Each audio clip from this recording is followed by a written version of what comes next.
Good evening and welcome to Derby Date Night. It's me, Are You Kidding Me, here with my husband, Seriously. As usual, we've left the kids at home. OMG and LOL, our two boys, are home, probably not watching the live stream, but we're here to watch some roller derby. Tonight we've got Cornfed Roller Derby versus Rockford Rage, followed by Cornfed Roller Derby's B team versus Fort Wayne Roller Derby. We're about to get started, but first we're going to pause for the national anthem.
All right, tonight for Cornfed, we have got 15 players. Ivy Bruzania, One Hit Wanda, Rogue, Spinelli, Cosmo Payne, Karmakazi, Misadventure, Boggs, Daisy Doom, Melody Mayhem, Grizzly Barrett, Adderall, Kelly Clocksome, Goldie Blocks, and US Amy. And tonight for Rockford Rage, we've got Subpoena Envy, Thunder Buns, Peach, Blam Stoker, Bratty Cake, Bernadette Crash and Bash, Lethal Lily, Bouncin' Betty, Barbie Marley, Eek the Freak, and BKO, and Bride of Skatenstein. We're about to see first whistle.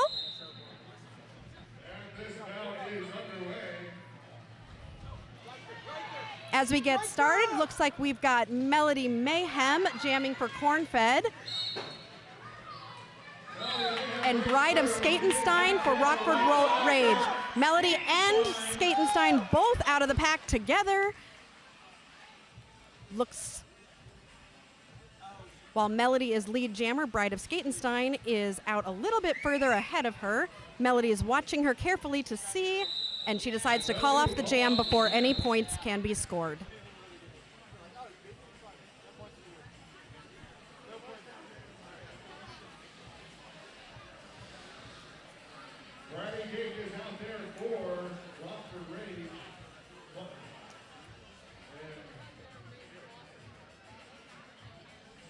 Okay, that last jam, we had 0 points score. Let's see what we can have happen in the second jam. Boggs is lining up as the jammer for Cornfed, and we've got Bratty Cake for Rockford Rage. Both jammers trying to get out of the pack. Boggs is successful and comes out as your lead jammer. Bratty coming out right behind her. Both packs getting reset as Boggs is approaching the pack. Cosmo's playing a little bit of offense. Boggs trying to find some room. Is able to get through for 4 points.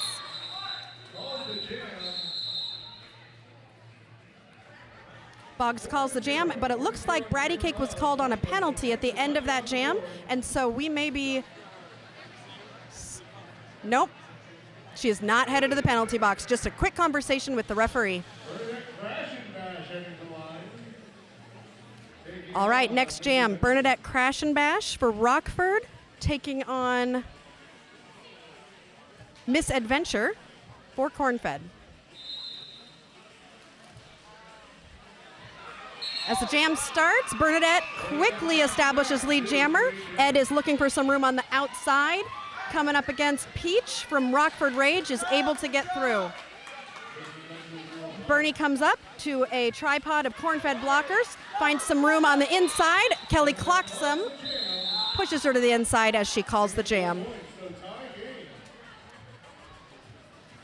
The score is now 4-4.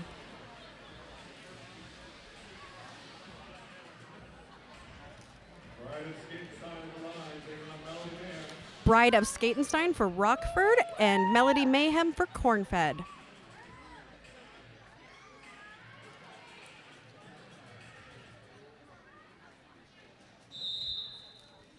The jam has started and nobody's moving. Okay, both people are moving and Bride of Skatenstein gets pushed to the outside. Both jammers working their way through. Melody is able to establish lead jammer as Amy is recycling Bride of Skatenstein back. Melody Mayhem is coming around on a scoring pass. As Bride of Skatenstein is heading to the penalty box, along with 2 Cornfed blockers, Melody has scored 4 points. So she's coming around again. And this is a great opportunity for Cornfed to potentially score some points here. Amy and Rogue trying to play some offense for Melody. The pack is moving and she's working her way through. Melody trying to stretch out that pack. Is able to do so and gets through for 4 points as Skatenstein comes back in and passes the star. Both packs moving quite quickly. Melody coming through for 4 points, calling the jam. Cornfed managed to score 12 points during that jam to Rockford's 0. So leaving us with a score of 16-4.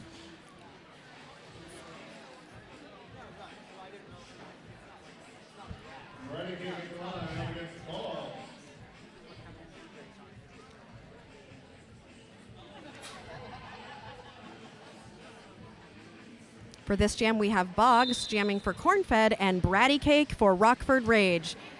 As the jam gets started, both jammers being held by strong tripods. Boggs is working to stretch the pack out. She's able to do so and establishes lead jammer. Rockford coming back to give Bratty a little bit of help. A Rockford skater is headed to the penalty box as Boggs comes around on a scoring pass. She's got 2 blockers to get past. And she's pushed to the outside and calls the jam.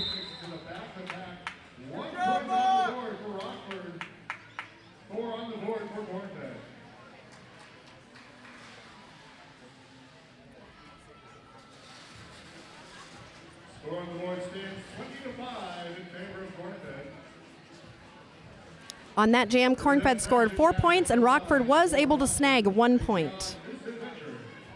Looks like the pack has moved to the pivot line for the start of this jam.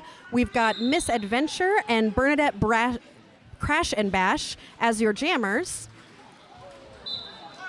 Miss Adventure takes a big hit, but is able to get back up and is trying to stretch that pack out on the inside as Bernie is being recycled by Spinelli. Miss Adventure is able to come out as your lead jammer. A number of skaters headed to the penalty box at this point. Some big hits happening as Bernie is trying to get through the pack. Miss Adventure coming through on a scoring pass is able to weave through and score 4 points. Both packs trying to reestablish and kind of figure out what's going on. Bernie takes a big hit to the inside from Kelly Cloxham as Miss Adventure comes around to score 4 more points. Another penalty on, looks like Kelly Cloxham is now headed to the box. Bernie has come out and will now be on a scoring pass if Miss Adventure does not call the jam. Skaters all coming out of the penalty box as Miss Adventure gets through for another 4 points. Here comes Bernie looking to score some points of her own. Just has to get past Spinelli. She is able to score her own 4 points. Almost everyone is out of the penalty box now as Miss Adventure comes around on another scoring pass. Bernie's about half a track behind her, looking for some help from her pivot, Spinelli, and decides to call the jam.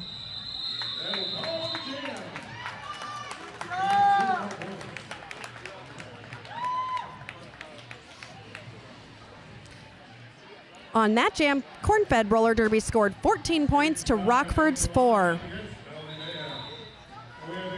Looks like we have an official timeout being called. While we're in this official timeout, I'd like to introduce you to some of your officials today. We have got Bambi, Richie, Bona, Polly, and Ogre. We also have some non-skating officials tonight, which include Bethley, Tron, Tweety, Crash, Dirt, Scotchy, Kelsey, Rosie, Bruise, Wishbone, and Tofu. We really appreciate all the people that it takes to make a roller derby game happen, and we definitely need a lot of officials, both skating and non-skating, who are able to help us out.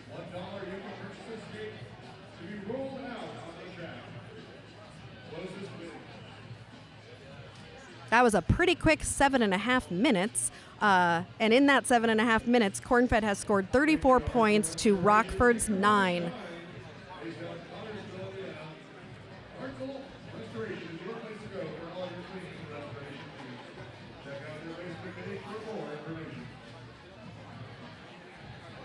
Okay, looks like the game is about to resume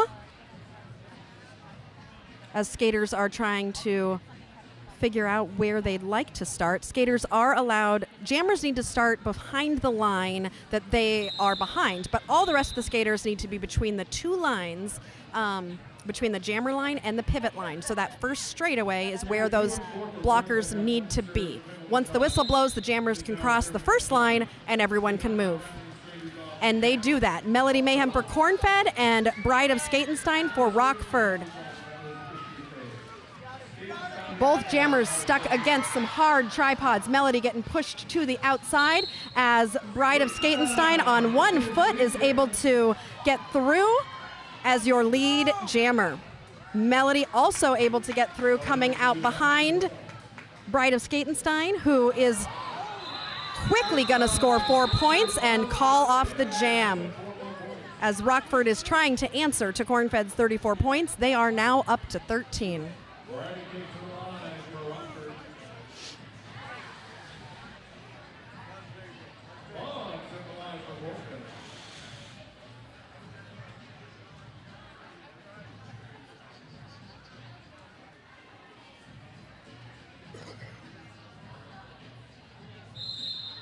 We've got Boggs for Cornfed and Bratty Cake for Rockford Rage. Bratty tiptoeing on the inside line, establishing herself as lead jammer. Boggs looking for some offensive help and is able to get it to come out as Bratty comes around looking to score some points. She sees she's trying to get through Karma and Wanda and is being held back as Boggs comes through as well. Bratty scores her 4 points and calls the jam. Boggs also stole a point on that one, leaving Cornfed with 35 and Rockford at 17.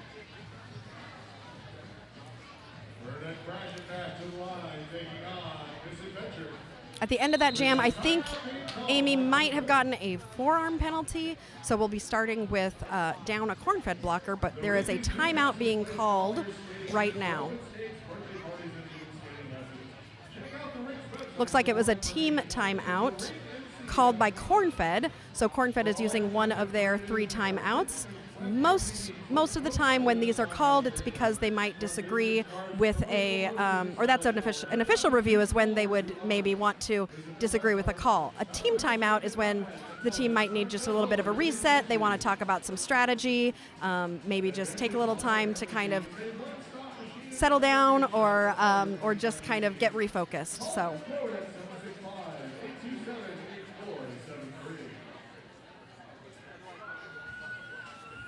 Now Rockford is here visiting us from Illinois. So Rockford, Illinois, this team was established in 2006. They are the first and only roller derby team in Rockford, and they are also the only women's sports team in Rockford. So we're really glad they were able to make the long journey today to be able to play Cornfed here in Muncie, Indiana.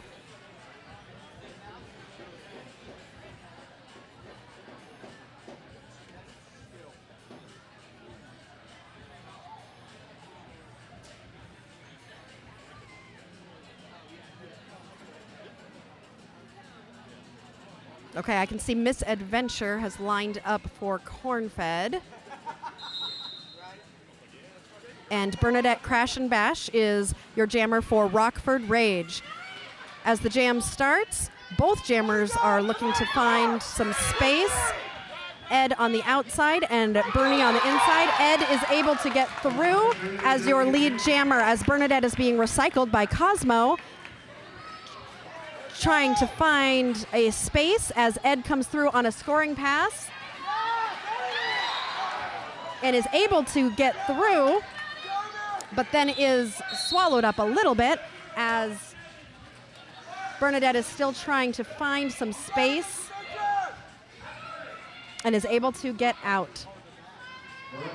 Ed has been held in the pack and is going to try again and is able to find some space and get through for another 4 points. Bernie's coming around to score some points of her own.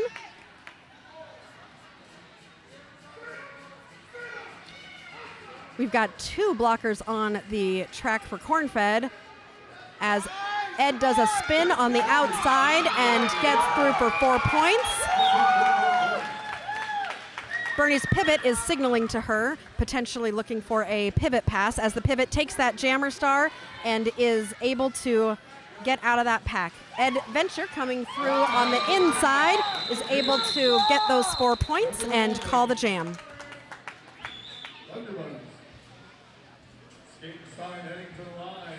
During that jam, Cornfed was able to score 12 points to Rockford's 3.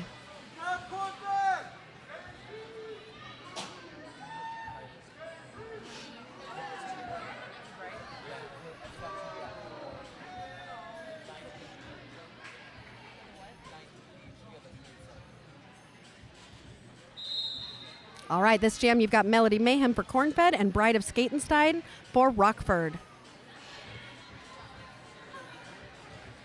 Very slow pack this time, really bunched up in there. Both jammers looking to find their way out of the pack, and Melody Mayhem is established as your lead jammer. Bride of Skatenstein pushed to the outside by Daisy, but is able to get around her to get out of the pack. Here comes Melody on a scoring pass, looking for some room on the inside. Ooh, Skatenstein coming through real fast. Is still behind the pack, though, as both jammers are looking to score points here and get through these packs. Kelly Cloxam playing some great offense on Skatenstein and recycling her back as Melody is continuing to push her way through and try to find some space to be able to get out of these packs. Skatenstein was able to get out there and is coming around. And Melody calls the jam.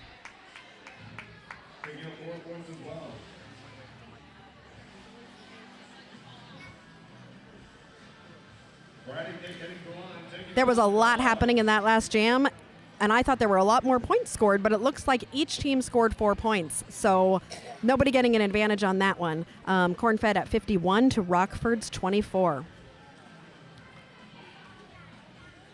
Bratty Cake for Rockford Rage, and Boggs is going to be your jammer for Cornfed. As the jam starts, Bratty is quickly able to get through, but Boggs is not far behind her coming out. Both jammers are going to be competing to see who can score points here. The packs are both trying to set themselves up. Bratty takes a big hit from Addie and calls the jam after scoring 2 points. Boggs was not able to score any points on that very quick jam.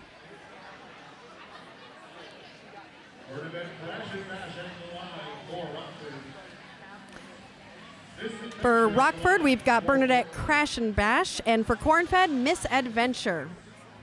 I think the penalty box might be empty at this point, so we've got a full complement of 4 blockers from each team. As the jam begins, both teams focusing only on defense. Miss Adventure looking to find some room on the outside line and is being recycled back as Bernie is looking to try to get through the Cornfed blockers. She's breaking them up a little bit as Miss Adventure sneaks around the outside to establish herself as lead jammer. Bernie is trying to find some space as she's being recycled by Rogue, and Ed is coming around for her first scoring pass. Ed's looking for some offense from Cosmo and is able to find it. She's got one blocker left from Rockford, who is holding her and is being joined by another blocker and gets pushed to the inside.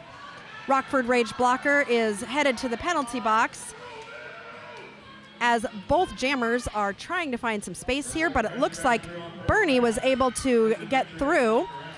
Misadventure, still your lead jammer, is trying to push through a very strong complement of 3 Rockford blockers.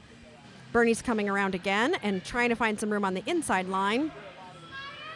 Both blockers getting a little bit, or both jammers getting a little bit stuck here, looking a little tired, but both are able to get through pretty much at the same time. So this will give the blockers a chance to reset. And Misadventure calls the jam.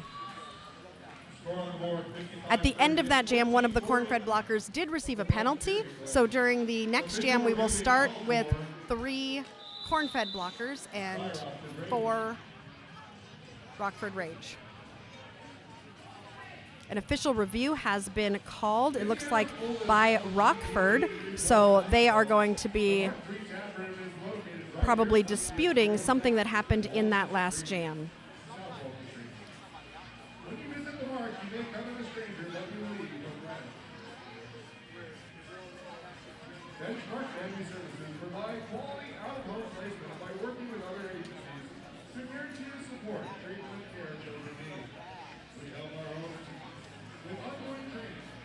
We're so excited to have you all here tonight watching some roller derby with us. I know we really enjoy our date nights, and we have only been local so far to Muncie, Indiana. We've been having some conversations with our kids, though, about whether or not we might want to travel someday and maybe go do a derby date night in another city. So maybe we'll be in your city at some point. Who knows? We'll have to see how much we can really trust our middle schoolers since we do leave them home for derby date night. Or maybe we could bring them with us. I don't know if it would still be a derby date night, but, you know, we have fun either way, with or without the kids. You can find us on Instagram as well as YouTube. You can find us at Derby Date Night.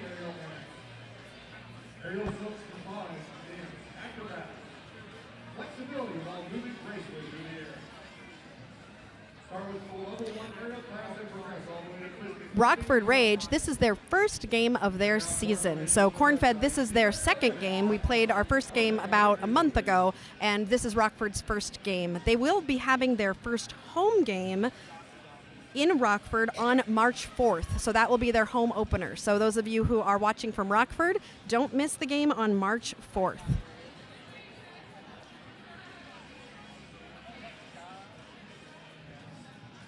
And Merritt, I would love to come to Philly. I really would. That would be quite fun. South Bend. Oh, I love South Bend. That would be fabulous.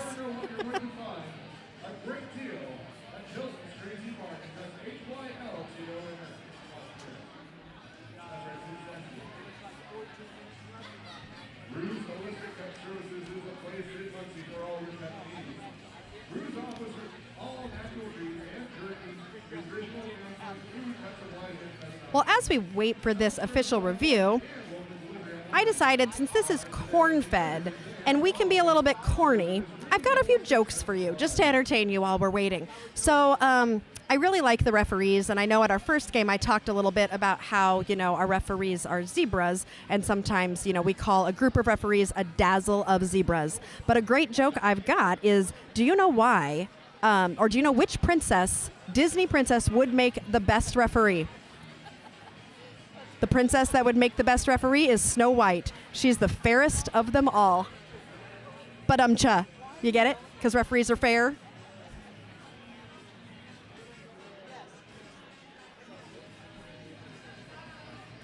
I'm being told by my husband, date, and producer that I should tell another joke since we're still waiting. I did want to tell you all about the time that I tried to become a referee.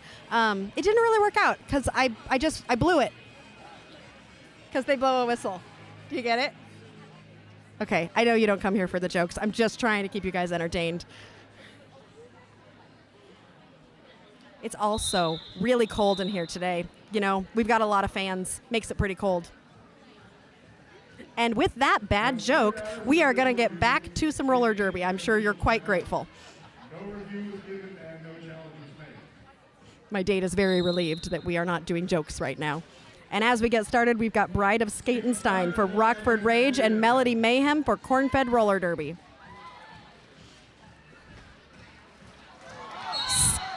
Bride of Skatenstein gets out as your lead jammer. Melody, looking for some offense from her team, is trying to find some space, and she does as Skatenstein comes around on a scoring pass, gets pushed to the outside by Spinelli, and dives over to the inside, trying to find some space and some points, and calls the jam before Melody Mayhem gets around to score any of her own. Let's see how many points ended up getting scored on that. Looks like she was able to get 3 points. You might have noticed she was sticking her hips out at the end, because you get points for every player that you pass on the other team with your hips. So sometimes if you get stuck like that and you're not sure if you're going to get all the points, you just want to get your hips as far forward as you can to score those points. I would like to also note to my husband that the crowd watching seems to like the jokes, so we might have more. Spinelli is going to be jamming for the first time tonight for Cornfed, while Bratty Cake is taking the line for Rockford. Actually, that's not Spinelli, it is Boggs. The scoreboard says Spinelli, but Boggs comes out as your lead jammer. I'm hearing some whistles. There seem to be some penalties happening as Bratty has gotten out of the pack as well. Boggs coming around on a scoring pass, very quickly gets through for 4 points. Bratty is approaching the pack and is hit to the inside by Spinelli, but is able to get through. Here comes Boggs on another scoring pass on the outside, untouched, getting through for 4 points. Bratty and Boggs having a race to the pack. Bratty pushed to the outside as Boggs comes through. Both of them scoring some points, but Bratty getting recycled at the end by Rogue. Boggs quickly coming around. Both skaters looking for space. Bratty was able to get out after scoring 4 points.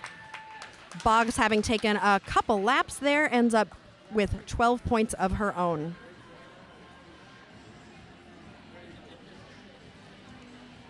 Oh, actually, that jam was 14 points for Cornfed and 4 for Rockford. Your score right now is 69-41. Bernadette Crash and Bash lining up for Rockford Rage with Misadventure for Cornfed Roller Derby. A very quick star pass to the pivot, number 11 on Rockford Rage, who is pushed to the outside by Kelly Clocksome, but gets back in and puts that star on, but does not establish lead jammer status. That is going to go to Misadventure. So Misadventure is lead jammer, but Bernie Crash and Bash is going to be number 11. Not Bernie Crash and Bash, is trying to get through that pack. That is Thunder Buns, who has taken the star pass from Bernadette and is able to get through the pack. Misadventure and Bernie and Thunder Buns have both scored 4 points in this jam as Misadventure calls the jam. That was a real interesting strategy at the beginning. You don't normally see a jammer passing the star immediately as the jam starts. It's pretty clever and sometimes a really good way to kind of catch the other team off guard.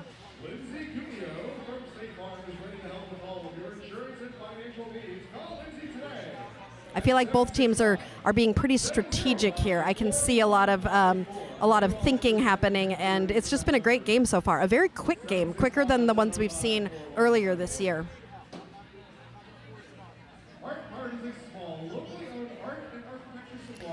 Right now we have one Rockford blocker in the penalty box. She is standing, however, so she won't be there for long. So this next jam will start with 4 Cornfed blockers and 3 Rockford blockers, with another Rockford blocker coming in pretty quickly.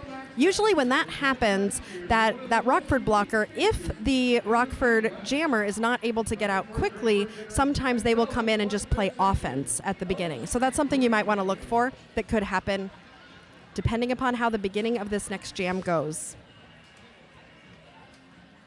For decades, Greek's Pizzeria has been an icon in the village just off State's campus. Stop by and try a fresh homemade pizza with an order of breadsticks. Safe Games Library Shop is Newcastle's family-friendly local game shop. Stop by and check out their collection of vintage and new games today. Cornfed would like to thank Tonight, as usual, we have got some great help from our camera crew. We are in Muncie, Indiana, which means this is the home of Ball State University, and we have some great help from some Ball State University students. So on our cameras tonight, we have Casey, Carl, Kylie, and Caitlin, which I really enjoy because that's some great alliteration. And I love having a camera crew full of people whose names start with C and K. I made Josh laugh, or I made Sirius laugh with that one.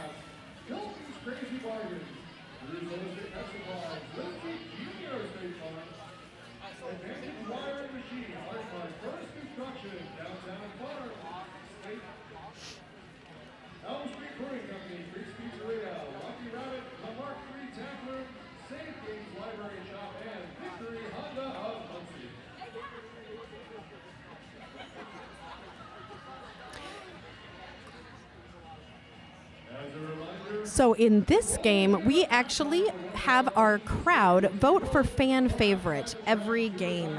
And we have something special for those of you watching at home. If you want to vote for fan favorite, you are able to do so as well. So if you want to vote for fan favorite, it's your choice, and you can donate a little bit of money to our Venmo, which is Cornfed-Derby Dames.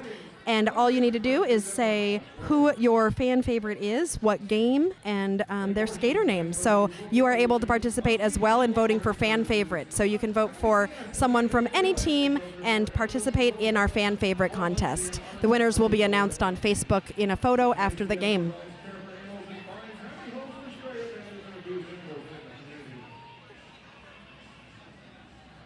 Check out the merch table for all your Cornfed Derby swag, including the new logo. There are other merch tables out there too. Spend some money on them. Far better than buying full steer, in my opinion. And don't forget. Okay, this is taking a while, so I'm going to tell another joke. Let's see. Oh, it was just Valentine's Day. And this is Derby date night. And so, of course, we want to talk about dates. Not to brag, but I already have a date for Valentine's Day. February 14th. What? It's a date.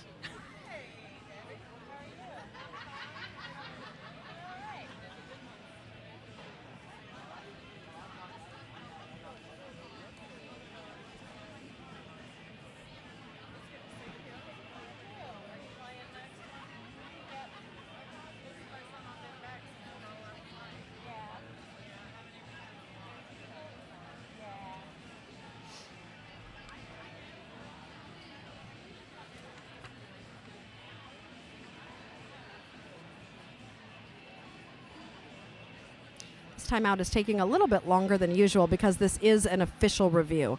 And so, but it looks like whatever was reviewed, a decision has been made, and we will be getting started again.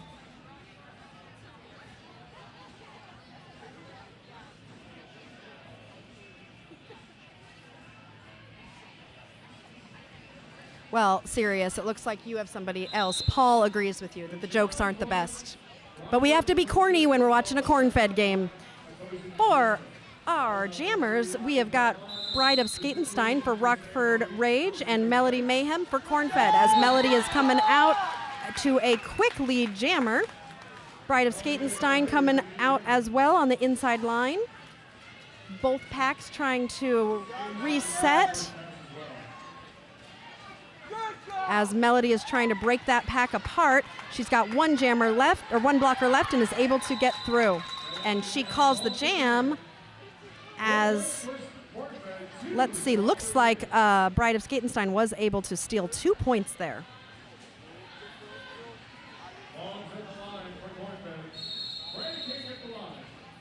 And we have another timeout, it looks like. I don't have any jokes about like referee timeouts, or there have been a lot of timeouts in this game so far.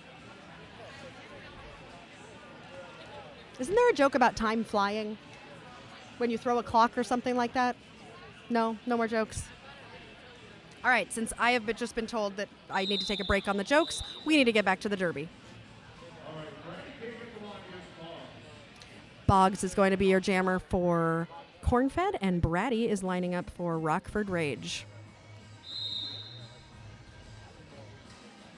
As the jam begins, Boggs sneaks around on the outside and is able to get out as your lead jammer. Brady is looking for some space and is pushed to the inside line as Boggs comes around on a scoring pass. The pack is moving pretty fast, but that's also breaking up the pack, and Boggs is able to get past the last Rockford Rage blocker. Brady is still trying to find some space and is pushed to the inside by Kelly Clocksome, so she has to recycle back to the back of the pack as Boggs comes through to score 4 points. Brady getting a little bit of offense from one of her teammates as Boggs comes through and is slowed down a bit by Rockford blockers, but is able to get out for another 4 points. Brady is still trying to find that space and see where she can come out, is pushed to the inside by One Hit Wanda and recycled by US Amy. Boggs coming around on the outside, just makes it around Thunder Buns to score another 4 points. Brady finds some space on the inside line after getting some help from her pivot, is out of the pack as Boggs comes around, scores some points, but then is pushed to the outside and is forced to recycle, and she calls off the jam. Let's see if Brady got any points on that one. It does not appear so. That was a pretty successful jam for Cornfed with 19 points to Rockford's 0.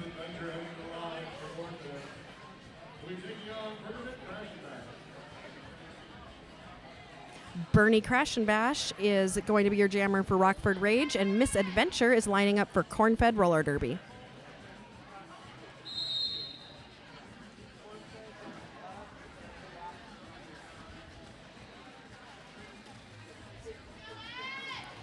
As the jam begins, all 4 Rockford Rage blockers are going to be playing defense. A couple players stumble, and Miss Adventure is able to find space to become your lead jammer. Bernie is trying to find her way through as Cosmo pushes her to the inside and forces her to go back. As Ed comes through on a scoring pass, is able to make it through for 4 points. Rockford coming to try and help Bernie get through that pack as a couple penalties are being called. Takes a hit by Cosmo and is pushed to the inside. Unfortunately, that was a forearm. Ed has come through to score another few points, which takes us above 100 for Cornfed for the first time in this game.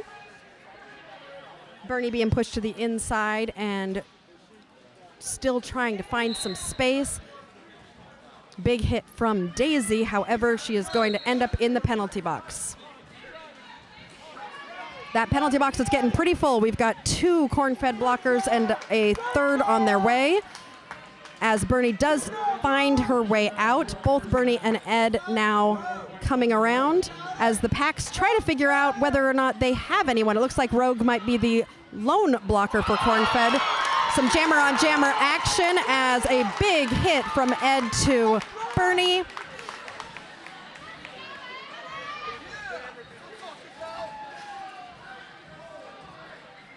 Ed is trying to find some space and is being held back by Rockford blockers. Both packs slowing down a little bit as everybody's getting out of the penalty box now. So we've got all of our blockers, and it was hard to get through there at the end. Great skating from both teams. Cornfed scoring 15 points in that jam to Rockford's 2.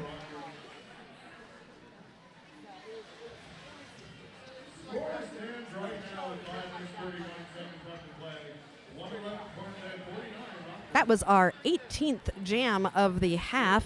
We've been having some pretty fast jams this this game so far. We have 5 minutes and 30 seconds left in this half. After the halftime, we'll be taking a small break, and then we'll be coming back for another half of roller derby.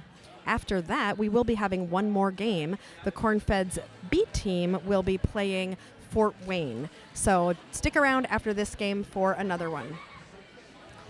Since we've been having some timeouts, we also are having some dance breaks. Looks like Wanda is trying to convince the rest of the Cornfed blockers to dance with her. She's just dancing to her own beat.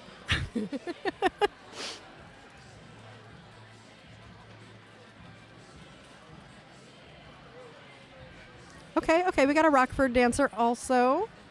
So a little bit of dancing happening as we are paused right now for track repair. This has been a really physical game so far. Lots of big hits, lots of falls, and lots of visits to the penalty box. During halftime, I will try to get a list and see where we are at with penalties. Skaters are only allowed to have 7 penalties in a game. If you hit your 7th penalty, you are done with the game. So I'm not sure how high some of them are getting, but you only get 7. So hopefully nobody's getting too close to that.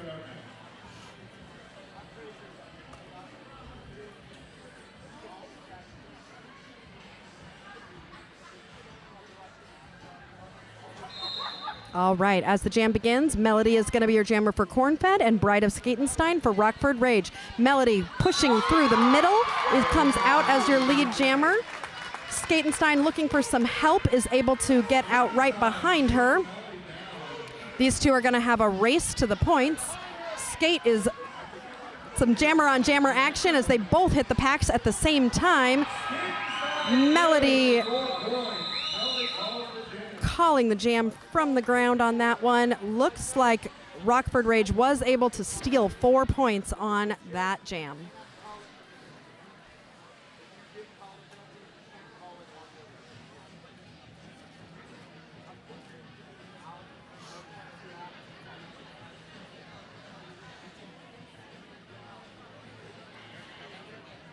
Four minutes and 30 seconds left in this half.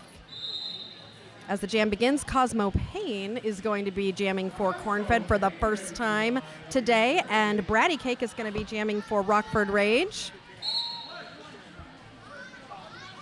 Penalty being called on, looks like a Cornfed blocker. Cosmo is trying to stretch out that pack and has one more blocker to get past. She is able to get past that blocker to establish herself as lead jammer. Bratty coming out behind. Cosmo is racing to try and score some points before Bratty can catch up. Comes up to the pack and calls the jam before Bratty can score any points. Let's see how many Cornfed was able to get. Looks like Cosmo was able to score all 4 points.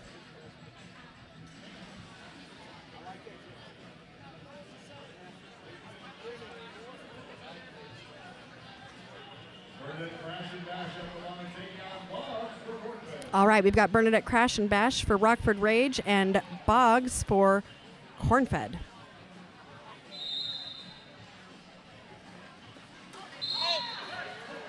As that whistle happens, Boggs is pushed to the inside and is going to the penalty box for a penalty, which means this is a power jam for Rockford Rage. So Bernie is going to try to get through and so that she can score some points. She's able to get through and is called as lead jammer, so she'll be coming around to try and score some points as both teams are trying to reset and get together.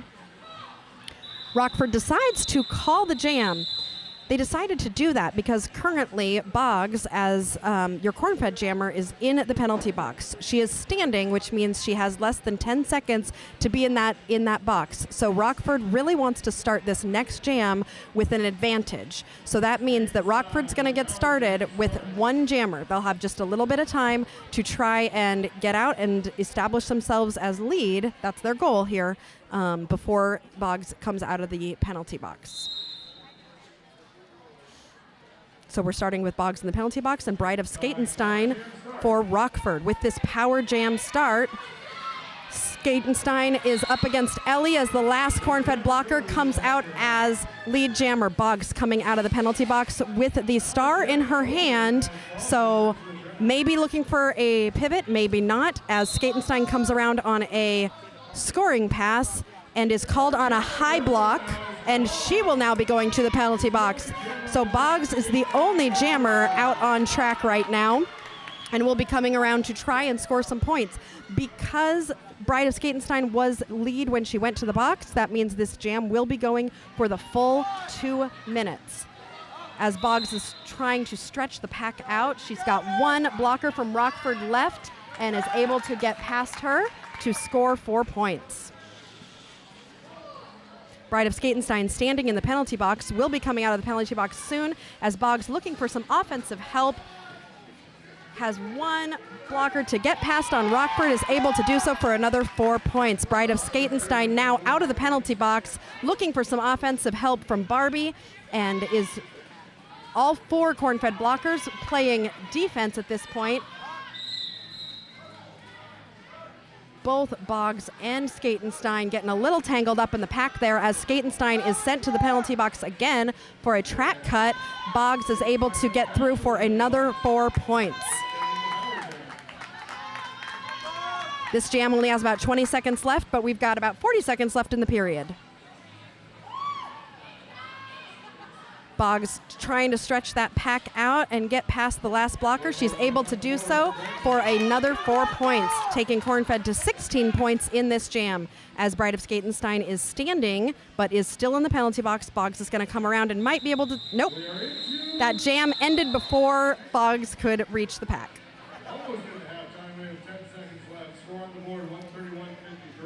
So with that jam being over and the clock still going, I am guessing that we are going to be going into halftime at this point, with our score of Cornfed at 131 and Rockford Rage with 55. We'll be taking a short break, but we will be back with possibly some interviews with some of the skaters or coaches before we begin the second half. We're really happy that you're all joining us tonight, and we can't wait to see what happens in the second half. Well, in the meantime, I'm going to check on the kids and make sure they aren't causing too much havoc at home. You've got Aria kidding me here with my producer, date, husband, seriously, and maybe I'll tell more jokes in the second half, maybe not. We'll see.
And welcome back to Derby Date Night. We're here in Muncie, Indiana, finishing up halftime of our game with Cornfed Roller Derby and Rockford Rage Roller Derby. So far, this game has been a very physical and fast game. Lots of speed, lots of quick jams, and also lots of official reviews and lots of timeouts. So while the play has been really fast on the track, we keep getting slowed down by lots of timeouts and lots of official reviews. So I'm curious to see how the second half is going to go as we get started. I wanted to give you a little bit of an update on what's happening with penalties. So Cornfed Roller Derby has been spreading out the penalties pretty evenly among the skaters. We've got 9 skaters that are sitting with penalties. We only have 3 skaters right now with more than 2 penalties. So right now we're kind of looking at Rogue, Spinelli, and Cosmo as they each have 3 or 4 penalties. Rockford Rage is not spreading out the love of the penalties as much. We have 6 skaters with penalties for Rockford Rage. 4 of them have more than 2 penalties. So Sapina Envy, Bouncin' Betty, Barbie Marley, and Bride of Skatenstein each have either 3 or 4 penalties. So something to watch as we get into the second half. As I said earlier, 7 penalties is the limit, and we've got a few skaters coming into the second half at 4. With that being said, we've just got a few minutes left before we get started again. You're still here with me, Aria Kidding Me, and my husband. Seriously, we've left the kids, LOL and OMG, at home, checked on them during the half. Things are going okay, at least for now, so we can keep having our Derby Date Night.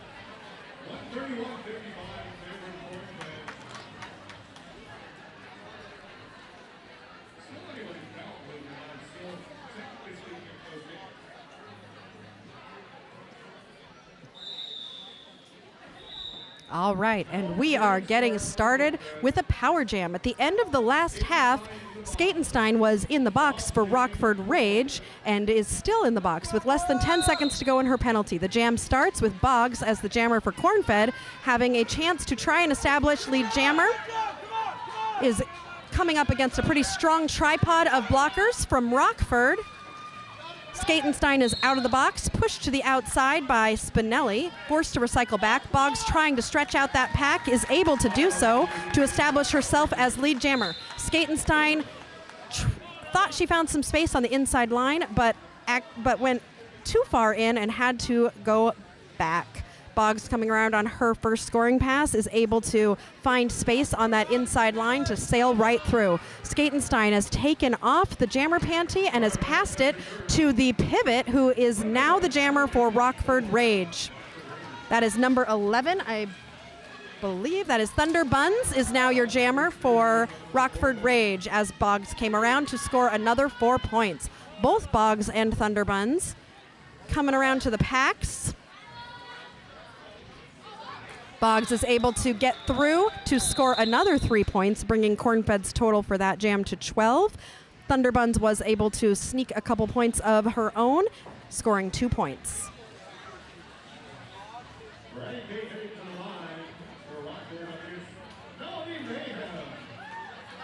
All right, we have got Melody Mayhem lining up for Cornfed Roller Derby, and Baratti is lining up for Rockford Rage.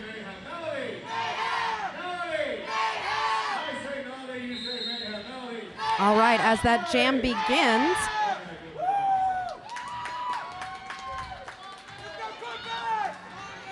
Baratti, finding some space on the outside line, is able to establish herself as lead jammer. Melody, trying to find some offensive help from Rogue, is unable. She had passed the panty to Rogue, so Rogue will now be your jammer for Cornfed, as Baratti comes around on a scoring pass, pushes through Daisy Doom and Melody Mayhem to score 4 points and call the jam.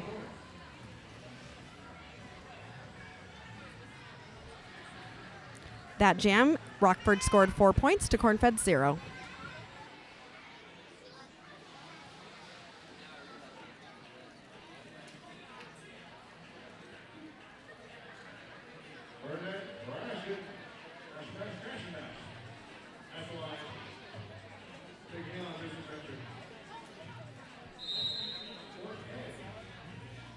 All right, and for this jam, we've got Misadventure for Cornfed Roller Derby with Bernadette Crash and Bash for Rockford Rage.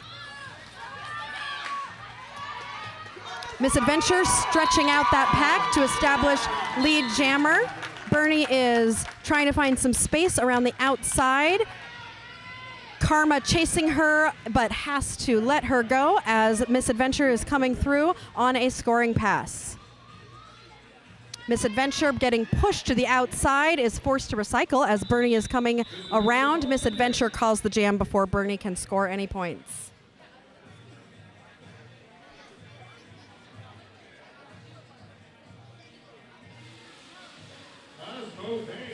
All right, for the second time tonight, looks like Cosmo Payne is going to be jamming for Cornfed.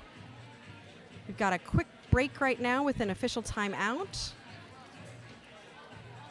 And it looks like Karma is being asked to report to the penalty box, which means Cornfed will be starting this jam with only 2 blockers out on the track and 2 in the penalty box.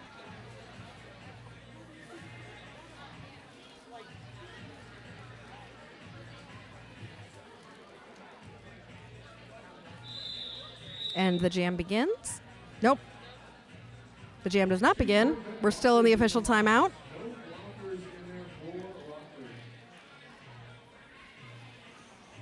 Both jammers figuring out where they're going to start. Cosmo playing a little offense before the game even begins. They both cross the line as Bride of Skatenstein is trying to push her way through.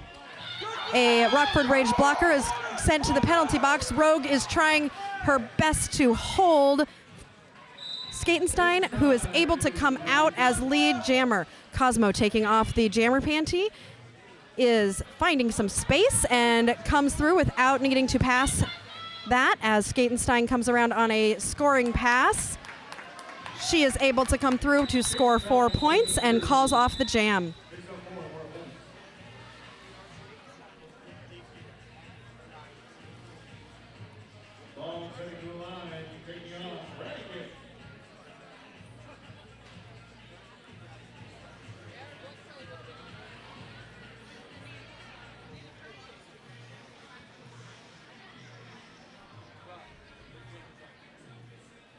All right, the blockers are going to be starting at the pivot line, it looks like.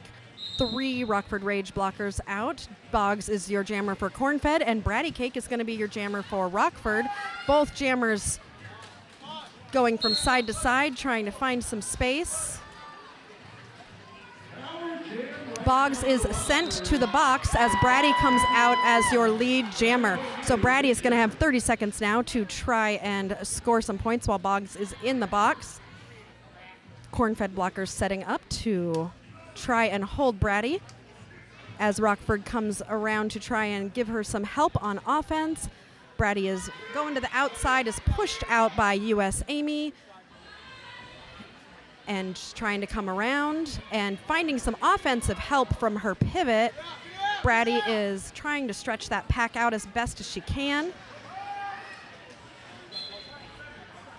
and is able to get out on the outside line. As Boggs comes out of the penalty box, Bratty calls the jam after scoring 4 points.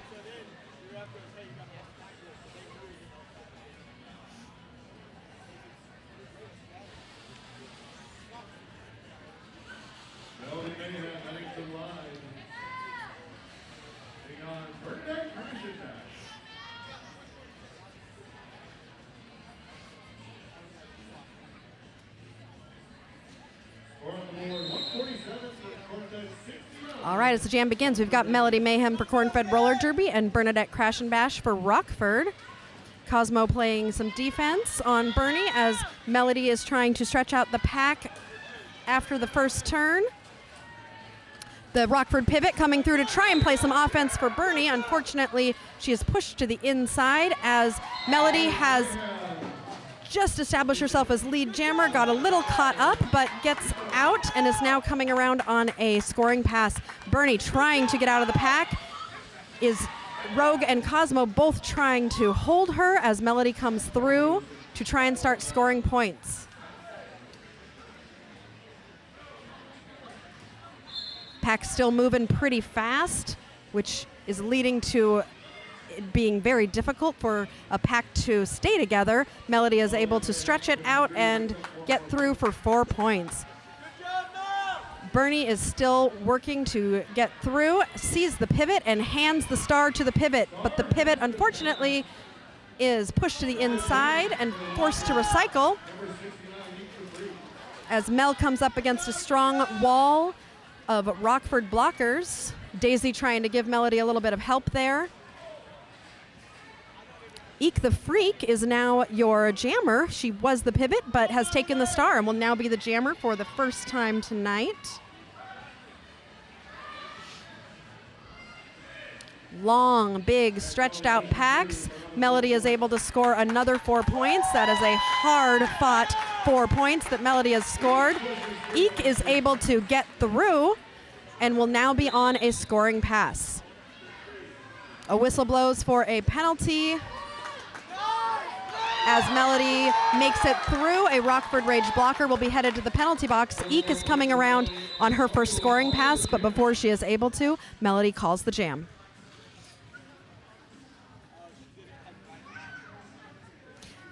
That jam, Cornfed scored 12 points to Rockford 0.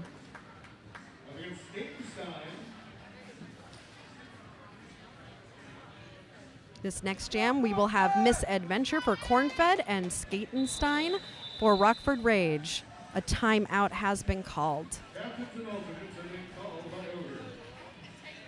This has been a very timeout-heavy game. A lot of things to discuss, it seems. I know the game has been moving pretty fast from my vantage point, so I'm sure there's some things that they all need to discuss.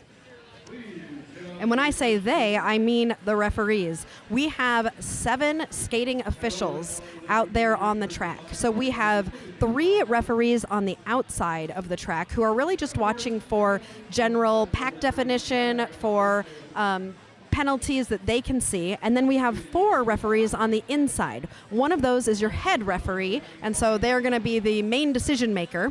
The other 3, one of them is going to be a general looking for penalties, looking for pack definition, and then the other 2 are each jam referees. So they are going to each be watching and following a jammer. They also will be indicating who is lead jammer. So if you ever look to the inside and see a referee pointing, they're pointing at the lead jammer. As we reset, Miss Adventure is skating for Cornfed with Bride of Skatenstein for Rockford Rage. Both packs getting kind of tangled up in each other. Both jammers trying their hardest to get out. They're both looking like they're almost coming out at the same time. Someone is called on a track cut. I'm not sure who. Bride of Skatenstein now will have a power jam as Miss Adventure has been sent to the box. It does not appear that Bride of Skatenstein is lead jammer as this pack continues to go incredibly fast. That took an entire lap, but Bride of Skatenstein is lead jammer. That was a very, very hard fight between those 2 jammers, and Skatenstein is coming around on her first scoring pass. Looking for some offense from her teammates. As that pack starts moving quickly again, Bride of Skatenstein is pushed to the inside, and she will call the jam.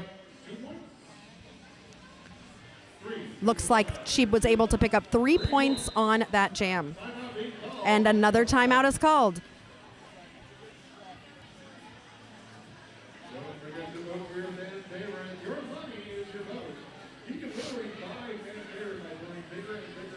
And since there was a timeout called, that means it's time for another joke or 2. So, speaking of referees, do you know that referees often have high phone bills? Because they make a lot of calls. Yeah, that one was kind of predictable. Also, I don't think that has to be an old joke, because nowadays you don't pay for every call. So,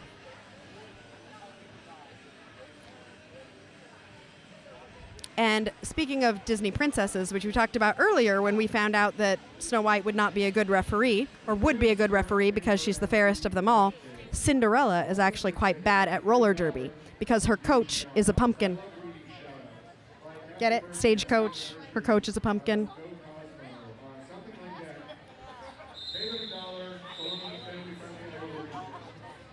And that whistle blowing means you don't have to listen to my jokes anymore, and we can get back to roller derby.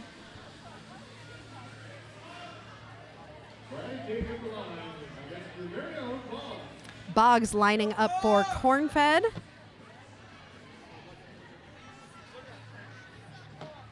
And Brady is lining up for Rockford Rage. As the whistle blows, Boggs and Brady both looking at that inside line, unable to get through.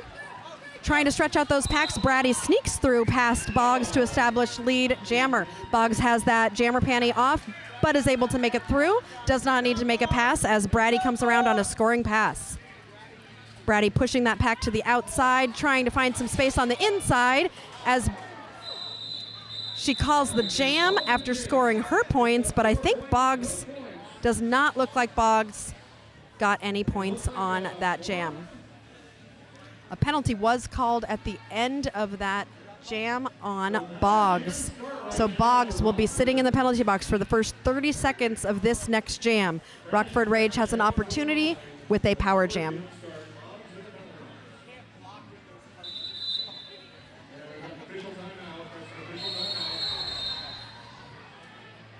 An official timeout has been called. The skaters heard whistles and they thought it meant it was starting, but it was a little bit of a false start there.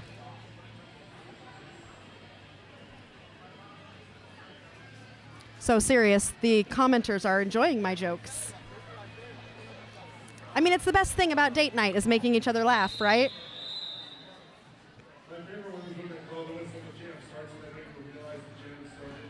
Okay, so again, Boggs in the penalty box. So Rockford Rage starting with a power jam. Tara, let me look. Boggs penalties. At the half, Boggs only had one penalty. So this, I think, is her second. Bernie Crash and Bash has a power jam start, is able to push through. As Spinelli, the Cornfed pivot, is sent to the box. Bernie comes out, will be coming around on a scoring pass with 3 Cornfed blockers. Takes a big hit from Karmakazi, trying to find some space on the outside as Boggs comes out of the penalty box. She is pushed to the inside by US Amy and calls the jam. She called the jam as that penalty box almost emptied out. So Spinelli is still in the penalty box, but she is standing. So she'll be coming out of the penalty box shortly as we get started for this next jam. Okay, it's been just over 10 minutes in this second half, and we have already had 9 jams. This game just has been going incredibly fast. We've got Melody Mayhem for Cornfed Roller Derby and Bride of Skatenstein for Rockford Rage. Melody is able to get through as your lead jammer. Bride of Skatenstein looking for some help from her teammates. Just has to get past Boggs, but is pushed to the outside. Spinelli running out of the penalty box to try and provide some help. Melody getting a little tangled up there. Is trying to find some space.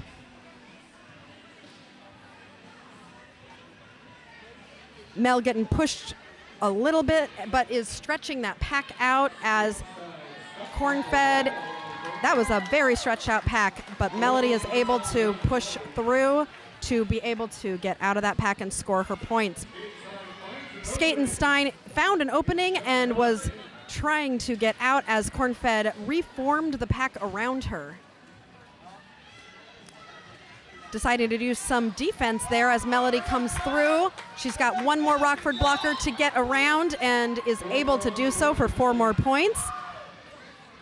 Bride of Skatenstein passed the star to Eek the Freak, the pivot, so she is now your jammer for Rockford Rage, trying to find some space as Melody comes around to hopefully score and is called on a back block, so Melody will be going to the penalty box, which means this is now a power jam for Rockford Rage.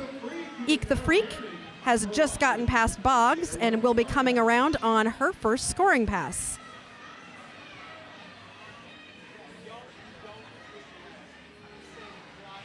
Both packs trying to figure out their strategy as Eek the Freak is coming through. trying to stay in, getting pushed to the inside, able to stay in. Needs to stretch that pack out as the jam ends. Very physical jam with Melody still in the penalty box, but she's standing, so she won't be there for very long. In that last jam, Cornfed scored 8 points, and Rockford was able to score 3 points. I think Eek the Freak got a couple of those points, and I know as a former pivot myself how exciting it is when you're a pivot and you're able to score some points. Doesn't happen very often. As the jam starts, this is a power jam for Bratty Cake for Rockford Rage. Pushed to the outside by Karmakazi, quickly coming back in on the in. Big hit from Amy, but is able to get out as your lead jammer. Melody coming out of the penalty box, has the jammer panty off and will be potentially looking for the pivot. Does not need it and is able to get through. Bratty coming over on a scoring pass, pushing her way through that pack. She just has to get past US Amy, push to the outside, comes back in. As Melody is coming around on her scoring pass, Bratty is calling the jam, keeping Cornfed from scoring any points while Rockford scores 4 with 15 minutes left in this game.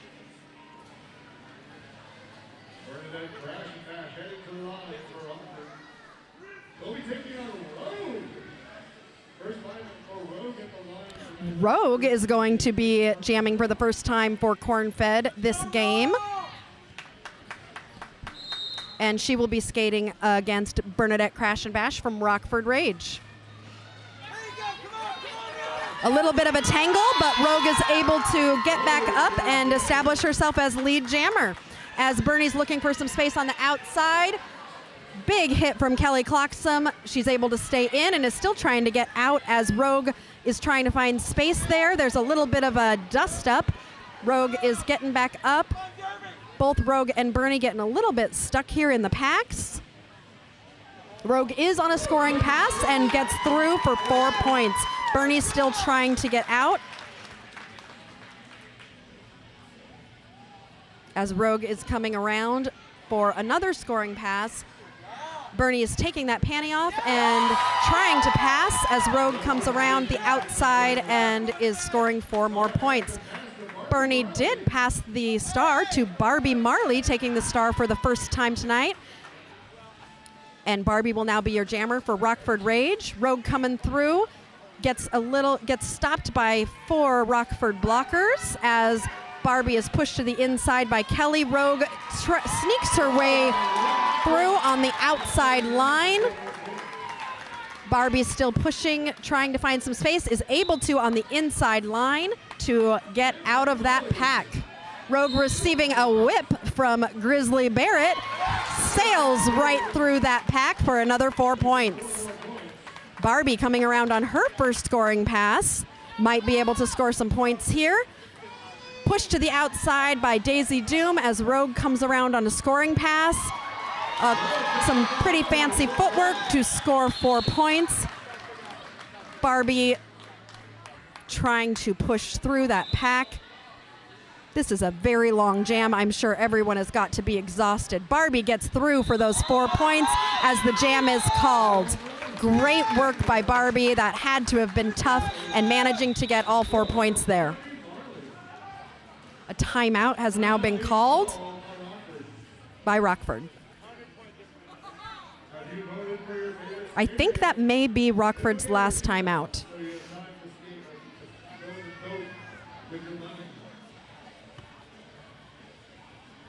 So as you're watching the Rockford game tonight, the Rockford team does have one brand new skater who this is their first game that they have ever played in, and that is number 19, Blam Stoker. So congrats on your first game today. We're very excited for you.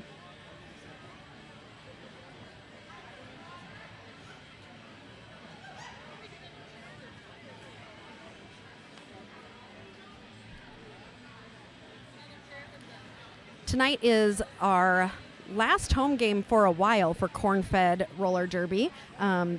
They will be playing in Akron, Ohio, and Burning River in a few weeks here, but won't be home again until May 27th. So this is our last home game for a few months. So maybe we'll have to take our Derby date nights on the road in between because we might miss doing this and a chance to get away from the kids and have some fun together. So maybe we'll find a good place to go.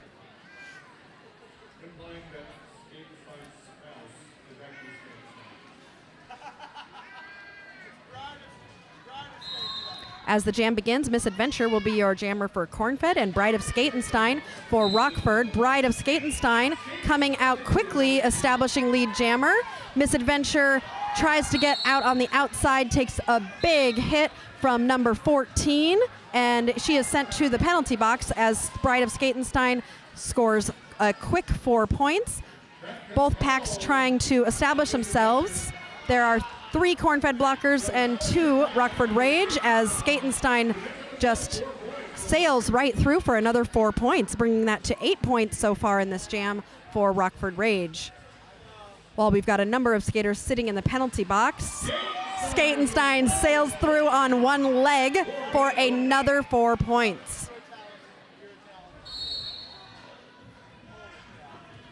As Misadventure is coming out of the penalty box, Skatenstein attempts an apex jump, unfortunately is unable to complete it and is forced to recycle. As she does, she calls the jam.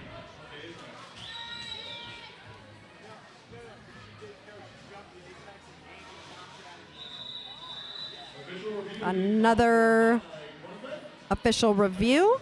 Cornfed has called for an official review on that jam.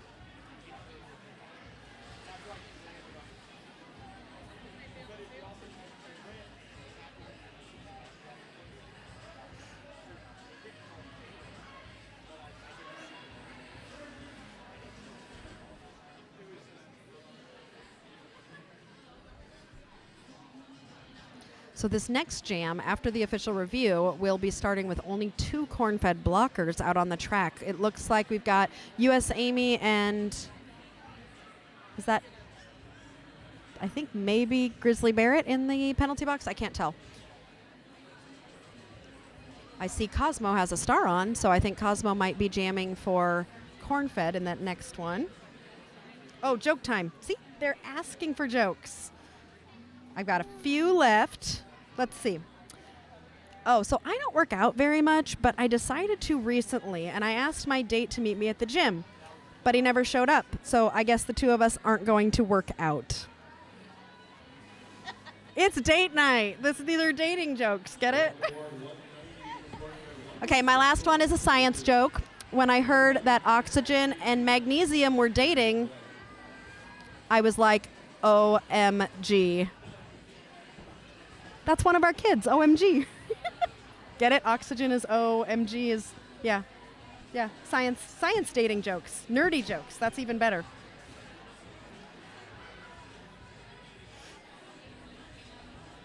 Would you like to be a Cornfed skater?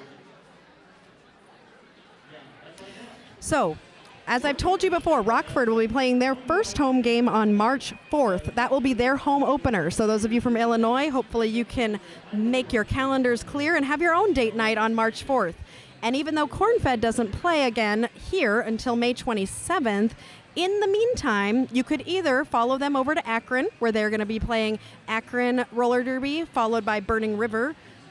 You could go to that one, or if you really wanted to take a trip, and I know, Merritt, you're watching from Pennsylvania, you could take a trip to Pennsylvania to watch Team Indiana play in Battle of the All-Stars, which is going to be a whole weekend of derby with players from lots of different states battling against each other in a tournament from March 16th to the 19th in Scranton, Pennsylvania. So I believe that is also going to be live streamed. Unfortunately, not by us. We're actually going to be on a derby date spring break trip in Key West at that time, but you should definitely take some time to go watch the live stream of Battle of the All-Stars and cheer on your state.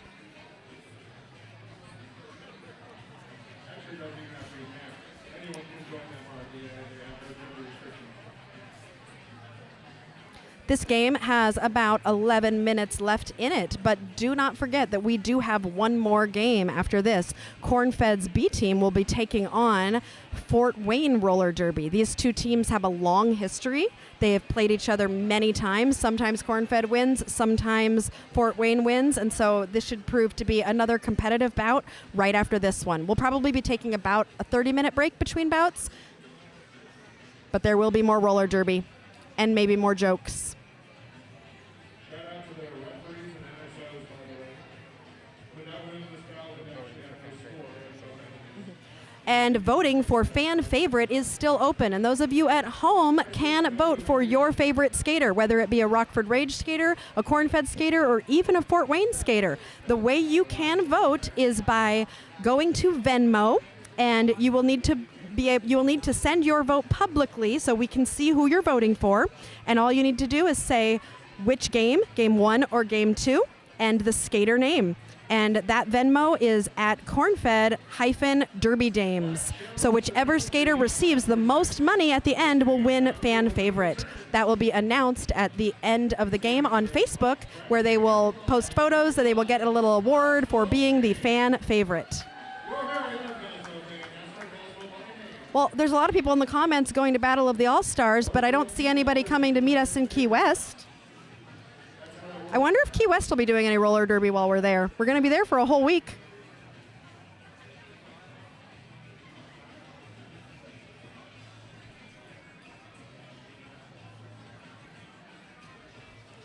What state will you be rooting for at Battle of the All-Stars?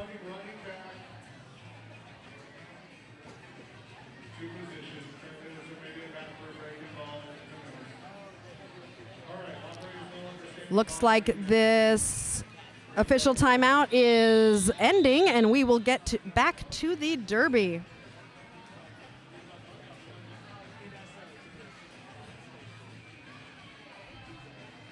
I see Baratti with the star on for Rockford Rage and Cosmo for Cornfed. Both jammers. Big tangle up, lots of people on the floor. Baratti has just got to get past Spinelli, but Rogue comes to the front too, so now she's got 2 blockers to get past. She's able to get through as lead jammer, but Cosmo is not far behind as there's a bit of a dust-up in the pack. Both Cosmo and Baratti coming around. Baratti's calling off the jam as she's trying to score points. She is able to score 2 points, and Cornfed is not able to score any points on that quick jam.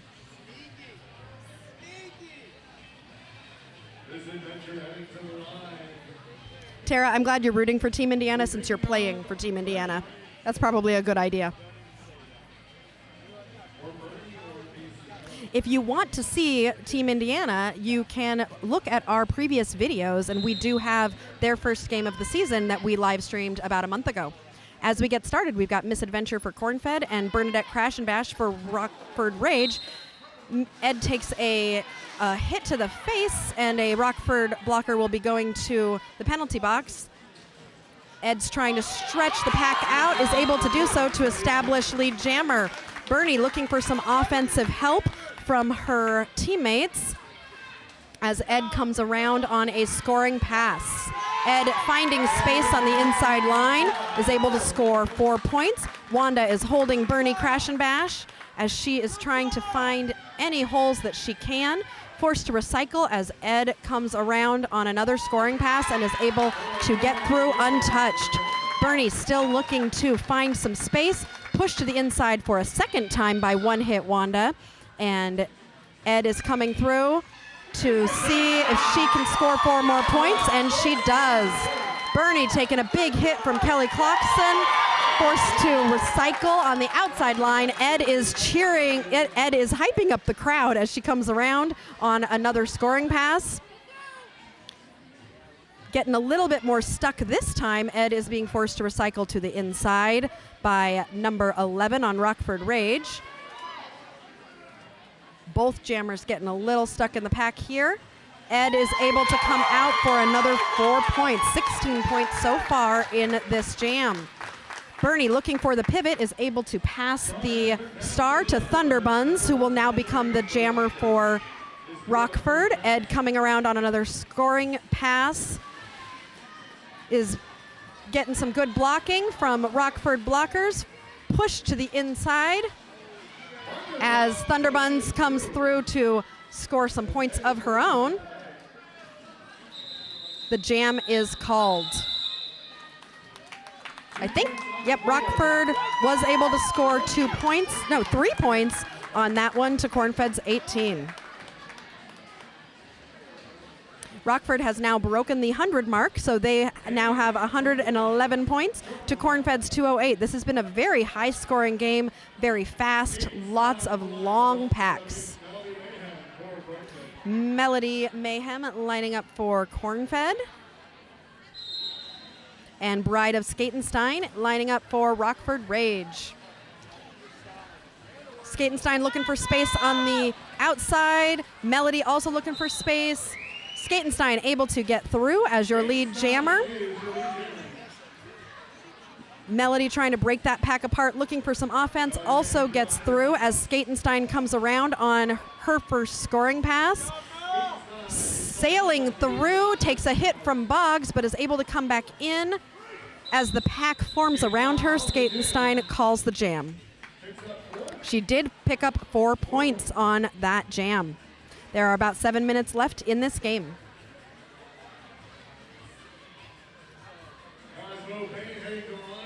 Cosmo will be jamming for Cornfed, and Barati will be jamming for Rockford Rage.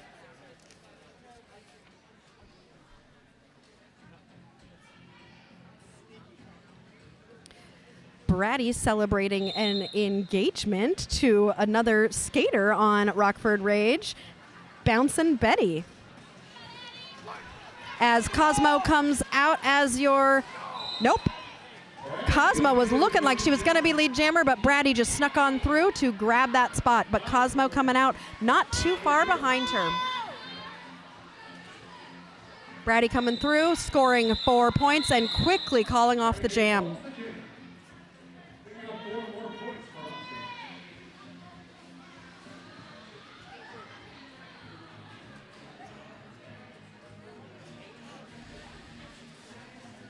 All right, 6 minutes left in this jam. Penalty box is empty. Boggs lining up as the jammer for Cornfed, and for the first time tonight, Lethal Lily will be your jammer for Rockford Rage. Boggs breaking that pack apart to establish lead jammer. Lily coming out not far behind her.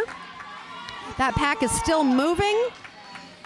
Boggs looking to score some points before Lily can come through.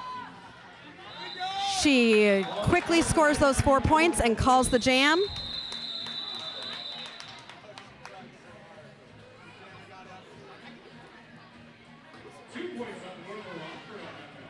Rockford was able to score 2 points on that pass to Cornfed's 4 points.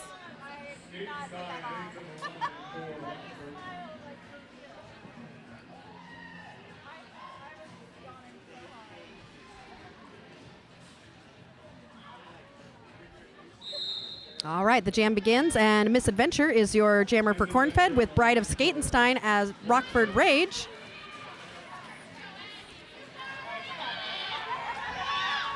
Very mixed up pack here. Both jammers trying to establish lead jammer, but Skatenstein comes out victorious as Ed is trying to stretch out that pack to get out behind her. She is. Bride of Skatenstein's going to have about half a lap to try and score some points before Misadventure comes in to try and score any points of her own. And Skatenstein calls the jam before Ed can come around. Let's see how many points she was able to get. Looks like she was able to get 2 points.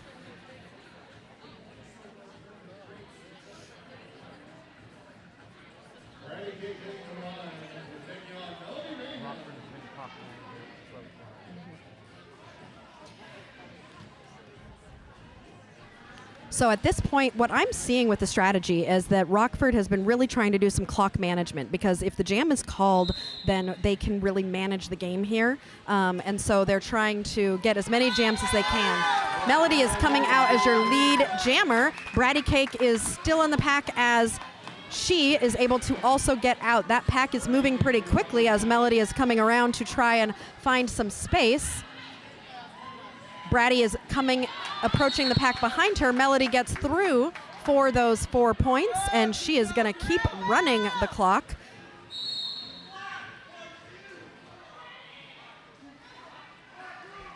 Bratty is just getting out of the pack on her first scoring pass as Melody comes in to try and score another 4 points of her own.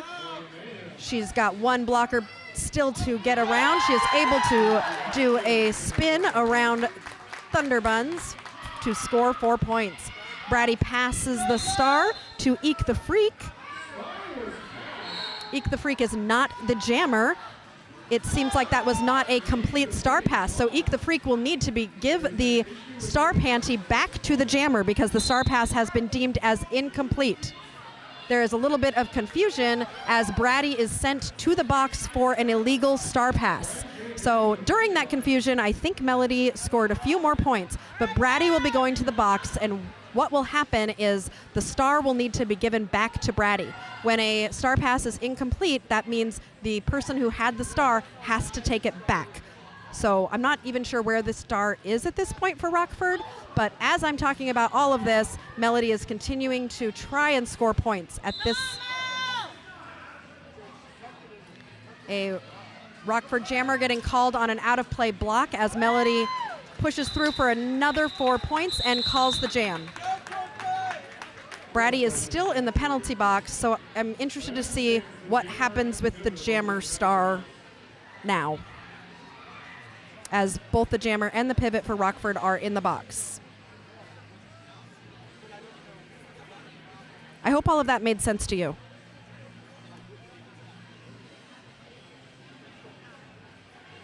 As you can see, okay, so Bratty is now holding the star. So that is, she had to take the star back. So the jam begins with Cosmo Payne as your lead jammer. Bratty is going to now come out of the box wearing the star. And now the star pass confusion, I think, is over. Bratty getting pushed to the inside line as Cosmo comes through on her first scoring pass, is able to get out, scoring 4 points. Bratty is still looking for a hole to try and get out, is being held back by US Amy. Pushed to the inside as Cosmo Payne comes through, looking to score. Bratty looking for some offensive help from her teammates. Cosmo stretching that pack out, trying to get past. Peach is able to get out of that pack with another 4 points. Bratty's trying to stretch out that pack. Peach trying to play some offense for Bratty as the Cornfed pack is reforming. Cosmo coming around trying to score some points. With only 30 seconds left in the period, this could be your last jam. Cosmo pushed to the outside, forced to recycle. She is not calling off the jam. Looks like Cornfed is stretching out the clock to end this game. This has been a fabulous game for both teams. Very, very hard, very fast, very well fought. As Eek the Freak takes a star pass and will now be your jammer for Rockford to end this game. Karma Kazi took a star pass at one point. I can't believe I missed that. I would have, I'll have to rewatch and see that, but looks like Karma is now your jammer for Cornfed.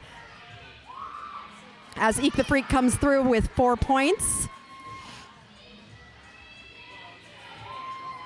Okay, Karma's not the jammer. Cosmo's still the jammer.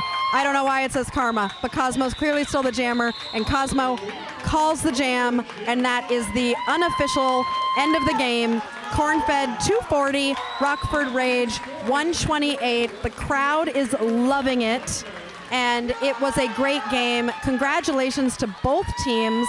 Please stick around. We will be playing another game shortly with Cornfed's A game. We'll be playing Cornfed's B game. We'll be playing Fort Wayne's A team in the next game. So congratulations to both teams.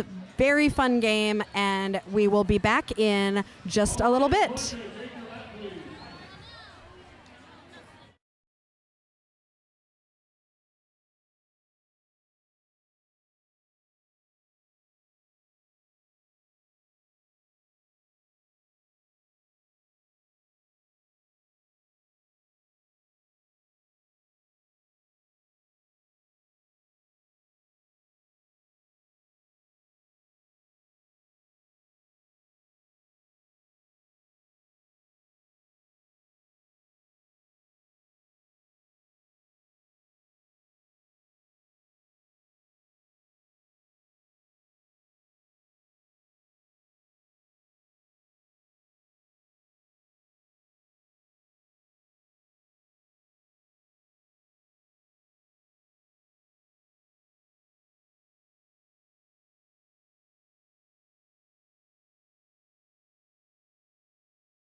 Welcome back to a special in-between game interview. I am sitting here with the most valuable blocker from the Cornfed team, Rogue.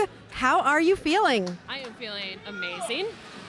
Tired a little bit, but really good. Congratulations really on good. a big win for Cornfed. Yes, they our opponents came out and really made us work for every single point. Every point. It seemed to be a very fast game to me. Talk to me a little bit about clock management. It was hard. Am I not close enough? Hello, can you hear me? Yes. So they did a really good job. Rockford Rage did a really good job of making us run the entire time, and we did a not great job combating that to manage the clock. The second half, I feel like we did a much better job. We slowed down a lot more. I noticed the packs seemed very much more together. They were definitely trying to stretch your packs out. Yes, so they were very successful with speed. That's where they did really good offense and were able to break our packs up if we were moving. They were less successful when we were slow. What was the hardest part of the game?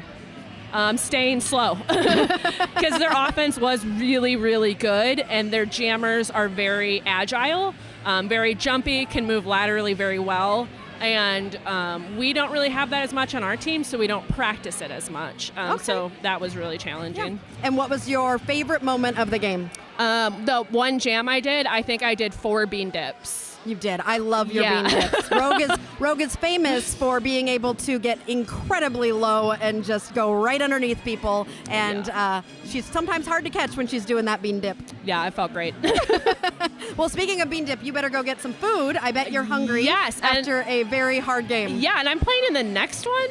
That's right. Yes, but I'll probably be warming the bench more so and supporting our misfits, let them get out there, get some really good play time against Fort Wayne. So talking about Cornfed's B team, there's a lot of new skaters on that There team. are. Tell me a little bit about how they're doing. They're incredible. We had a really good recruiting season this last year, and everyone that came in was just fired up about roller derby. They wanted to play roller derby, they wanted to learn everything they could learn, and they just came out hitting. So we've been really fortunate to be able to rebuild a little bit better than maybe some teams. And we're getting them out on the floor as much as we can. We're giving them play time and hoping they continue to develop. And we have even more that are going to be hopefully hitting the track in the next month or so, I think. Oh, that's exciting. I always love it when people get to have their first game. Yeah, so exciting. We're about to see this game between the Cornfed's B team and Fort Wayne. Fort Wayne, who Cornfed has played lots of times. Yes. Tell me a little bit about how you prepare to play Fort Wayne. Well, we hope that they're a similar team than what we've played before, so that maybe we can kind of focus on their previous strengths and weaknesses. But I don't think that's going to be the case. There's a few familiar faces, but I think they also have a lot of new folks out there. I think they do. We've got a lot of Fort Wayne skaters who are going to be playing in their first game. That's so great. We also have a few junior skaters who are going to be playing in their first adult game. Fort Wayne has a long history of really strong junior roller derby. Yes, they do. So some of those skaters have now aged up and will be playing in the adult games now. Yeah, they do a really good job of developing through generations. I think this is going to be a really hard game. I think so too. I think it's going to be a great game. It's going to be really good. It's going to be a good challenge for our B team. Like I said, I'll be there, and I think there's a few other of our A team that are going to be there kind of for support if they need a little extra help, but I think they're going to do awesome and go out there and fight. So you think you'll take that slow pack mentality from that first game into the second one? That's where we're the most successful, is when we slow the game down and control the speed. We're just not always very good at it, so we're going to keep working on it. Wonderful. Well, Rogue, I know you got to go get some food and celebrate your most valuable blocker win with this beautiful crocheted corn. Yeah. It's absolutely beautiful. I need to go get a hot dog from what is it, LA Liquid Catering back there. I love hot dogs, so you just I'm made me go think of Legally Blonde. Yeah. I want a hot dog. I want a hot dog real bad. All right, with that, we're going to continue our break, and we will be back in about 15 minutes for your second game.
And welcome back to Derby Date Night. We are here for our second game of the night here in Muncie, Indiana. Cornfed Roller Derby's Muncie Misfits, the B team, versus Fort Wayne Derby Girls. Or Fort Wayne Roller Derby. They changed their name recently. So we're excited to see these two teams, who are only about an hour apart from each other, play each other for the first time in 3 or 4 years. So tonight's teams for the Fort Wayne Roller Derby team, we have 1111 Star, 13 Sailor, 1959 Buck Wild Barbie, 2 Bad Karma, 229 Begone, 321 Kerpow, 37 Chublaka, 47 AK, 60 Threats, 721 La Hapa, 8029 Morgue and Donor, and 807 Unraveled Chaos. For Cornfed, we have got number 4 Ivy Brusinia, 1 Hit Wanda, 12 Rogue, 1970 Lavender Menace, 2152 Ragin' Raven, 222 Elizabeth, 28 Debbie Darko, 313 Misadventure, 43 Daisy Doom, 4762 Soul Seeker, 610 Alexecutioner, 64 Adderall, and 77 Goldie Blocks. So we are about to get started here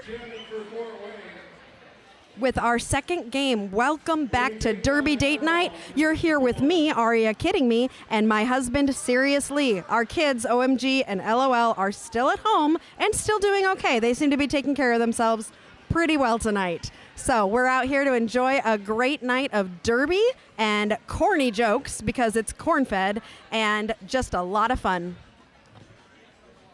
First whistle is about to blow. We've got Adderall jamming for Cornfed, and Sailor is jamming for Fort Wayne Roller Derby. As the game begins, Sailor is starting to stretch out the pack. A big hit, and coming out as your lead jammer. Addie, looking for some help from her team, is trying to pass to the pivot. She is able to pass it to Alexecutioner, who takes the star, as Sailor comes through to score 4 points. She is able to score 4 points, and Alexecutioner has been sent to the box as the jammer. So she will be sitting in the box for 30 seconds as Sailor comes through to score some points of her own. So Sailor is coming through on this power jam to try and score some points.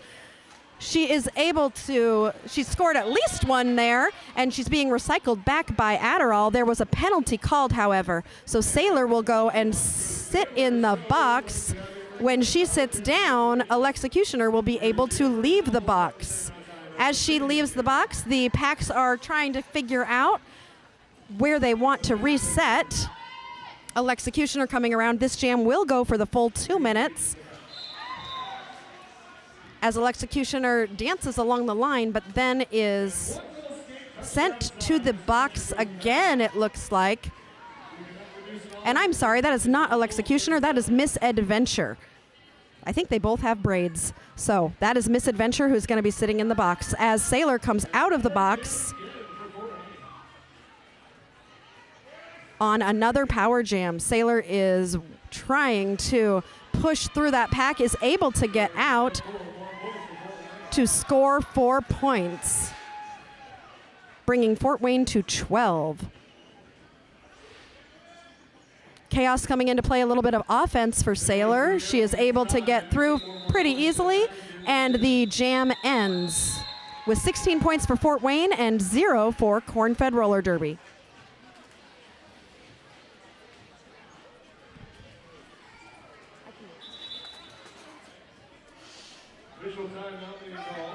There's an official timeout, so we will be stopping briefly for track repair.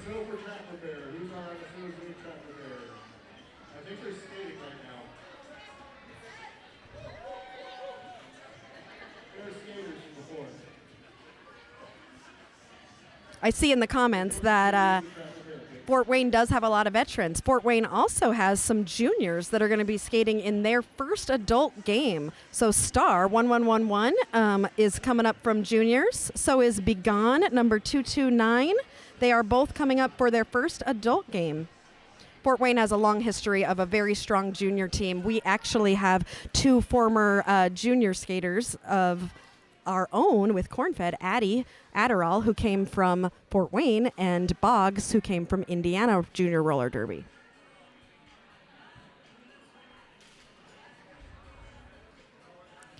Well, a quick lead for Fort Wayne Roller Derby at 16-0. Cornfed is going to be trying to respond with this next jam. It looks like Alexecutioner is going to be the jammer for Cornfed, and Buck Wild Barbie will be jamming for Fort Wayne in this next jam. The jam has started. Both jammers looking to find some space. Chaos called on a multiplayer block, leaving Fort Wayne with only 3 blockers. However, Buck Wild Barbie is able to find some space and come out as your lead jammer. Alexecutioner getting pushed to the outside. Buck Wild Barbie coming around on a scoring pass, looking for some space, breaking apart the Cornfed blockers to score 4 points. Alexecutioner, having been recycled, trying to find some space, break apart some jammers. She's got one blocker to get through and is able to get out on her first pass. Buck Wild Barbie just picked up 4 more points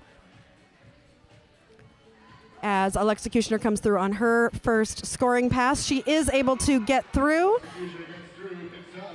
Buck Wild Barbie right behind, scoring 4 points of her own. She is now calling the jam. Cornfed was able to score 4 points in that game, or jam.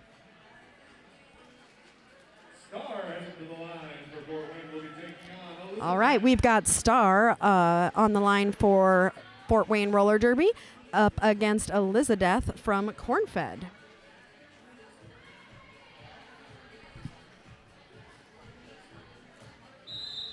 The jam has begun.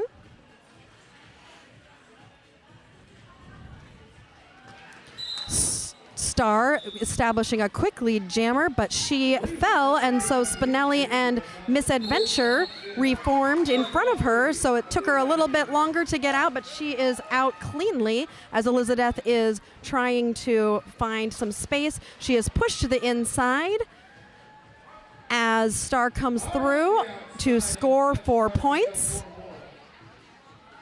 Elizabeth being held, pushed to the outside as Star comes through to score some points, but gets stopped by a couple Cornfed blockers. Having a little bit more trouble getting through on this one as Elizabeth is being sent to the penalty box. So this will be a power jam for Fort Wayne as Star comes through after scoring 4 more points. Goldie Blocks and Spinelli coming out of the penalty box to help Cornfed as Star comes through with a beautiful pass to get 4 points. Elizabeth still sitting in the penalty box. She has just stood as Star calls the jam. So Elizabeth has 10 seconds left in her penalty. Fort Wayne will start the next jam with a power jam. Sailor will be skating as the jammer for Fort Wayne, and Elizabeth will be the jammer, but she is currently in the penalty box.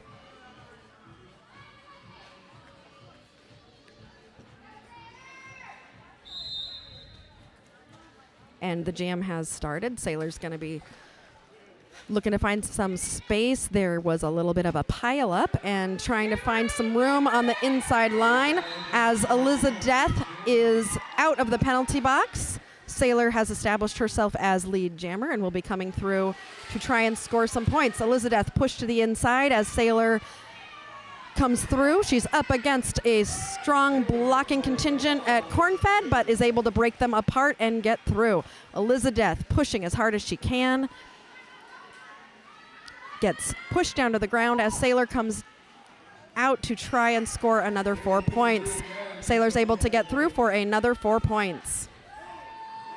Elizabeth still trying to get through this very strong contingent of blockers from Fort Wayne. She is just got AK left, and AK is a tough one, and she is forced to recycle while Sailor comes through for another 4 points. Elizabeth pushed to the inside again. However, the Fort Wayne blocker, it looks like AK was called on a penalty for that one. Buckwild Barbie playing some offense, and Elizabeth sees the hole she made and finally gets out, but the jam is called. With this, after only 2 jams, we have a score of 52 for Fort Wayne to 4 for Cornfed. Taking on Adderall. I wonder how many skaters are taking on Adderall. So far, it's allowed to be there.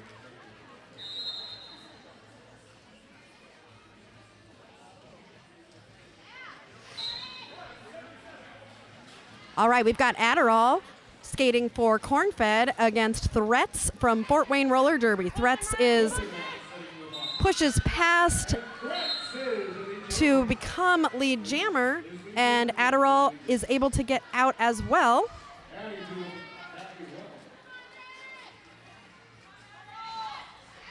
Adderall coming in to try and score some points, but Threats is able to call the jam before Addie is able to score any points.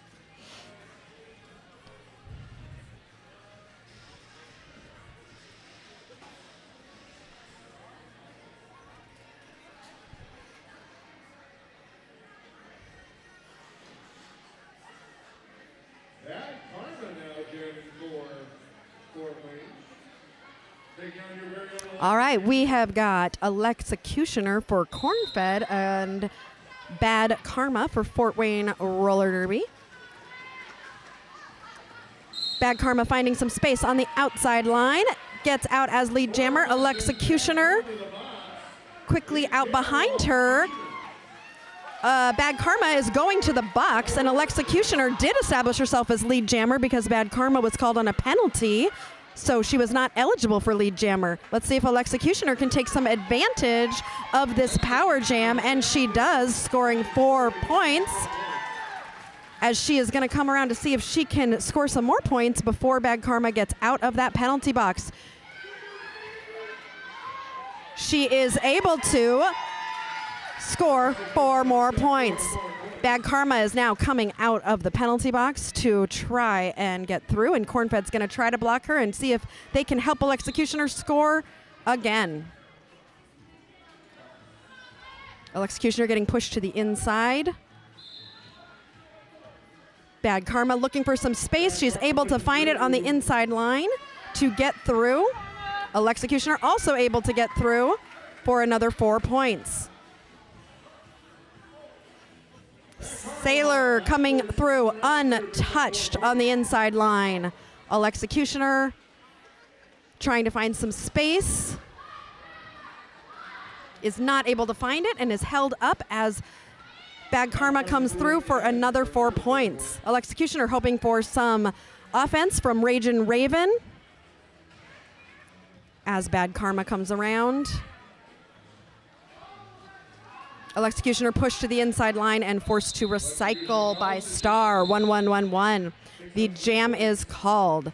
2 points for Fort Wayne on that last pass. That jam, Cornfed scored 15 and Fort Wayne scored 10. So leaving us with a score of 64-19.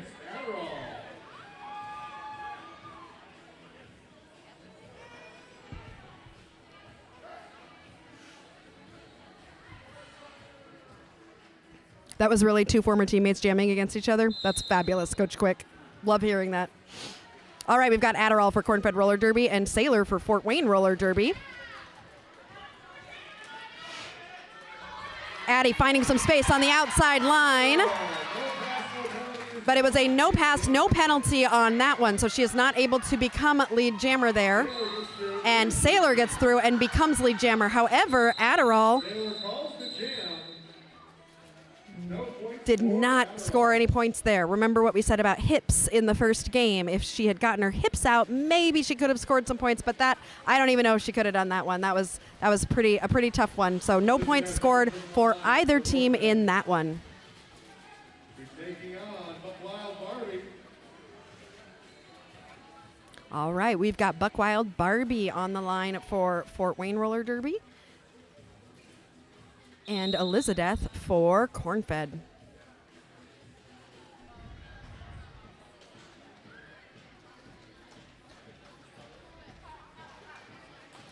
Both jammers struggling to make some space. Elizabeth being forced to recycle as Buckwild Barbie being pushed to the inside.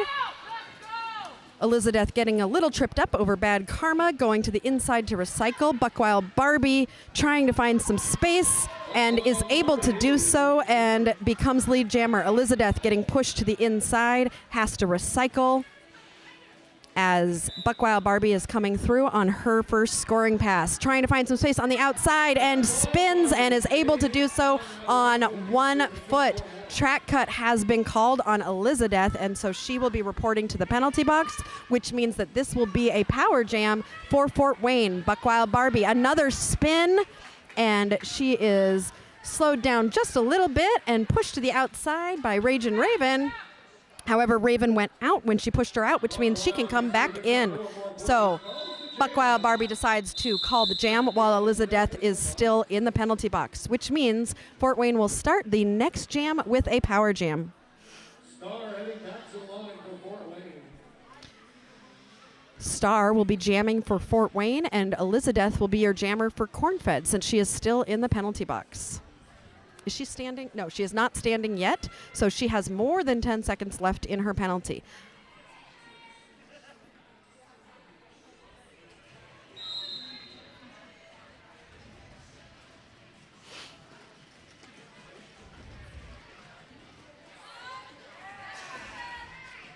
Star is trying to find some space. The jammer is standing. Elizabeth will be coming in shortly. Star is trying to get through and break those blockers away. Spinelli is able to push her at the very end after trying to get past both Rogue and Wanda. Elizabeth is coming out of the penalty box as Alexecutioner continues to try and push. I do not think lead jammer has been established at this point, and we are all ready to turn 3 in this jam. Both jammers really struggling to find space, really struggling to get through. Elizabeth is pushed to the outside as the star was passed, it looks like, for Fort Wayne, but that means that Fort Wayne cannot establish themselves as lead jammer because the star was passed. So, number 60, Threats, will be the jammer. The star was also passed from Cornfed to Rogue, so no lead jammer will be established at all in this jam. So this jam will go the full 2 minutes as Threats is pushed to the inside, Rogue is pushed to the outside. They are both on a scoring pass, I believe, and so it's going to be up to both of them to see how many points they can score in the next 30 seconds. Rogue finds some space on the outside line to score 4 points. Threats looking for some space on the outside as Rogue is coming around. Lots of physical contact happening. Rogue slides around on the outside to score 4 points. Threats continuing to try and break this pack apart. Pushed to the inside by One Hit Wanda, who unfortunately ends up with a forearm penalty as the jam is ending.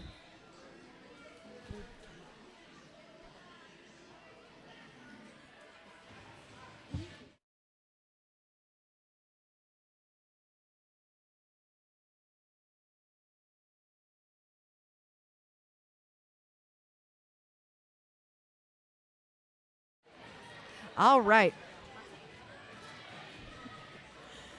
For this jam, we're going to have Alexecutioner for Cornfed and Sailor for Fort Wayne Roller Derby. As the jam begins, a very quick whistle is called. So someone is, Fort Wayne, it looks like AK will be going to the penalty box. Sailor is out as your lead jammer for Fort Wayne. Alexecutioner looking for some help from her teammates, trying to break that Fort Wayne pack apart as Sailor comes through on her first scoring pass. Takes a hit from Daisy Doom with some help from Soul and is trying to get through those two, having a tough time as Alexecutioner is out and will be coming around on her first scoring pass, but does not have that opportunity as Sailor has called the jam. Oh, I am so sorry. Executioner, I am triggering Alexa devices. I am incredibly sorry. I don't know how to fix that. So if I said, Alexa, turn on the lights, would it do something? I'm just kidding. I won't do that.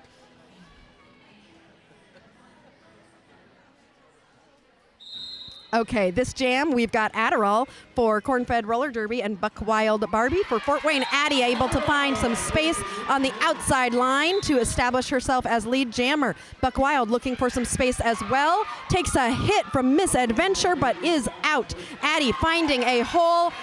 Takes a big hit from AK and is going to be forced to recycle as Buck Wild Barbie comes through. Big hit on Ragin' Raven.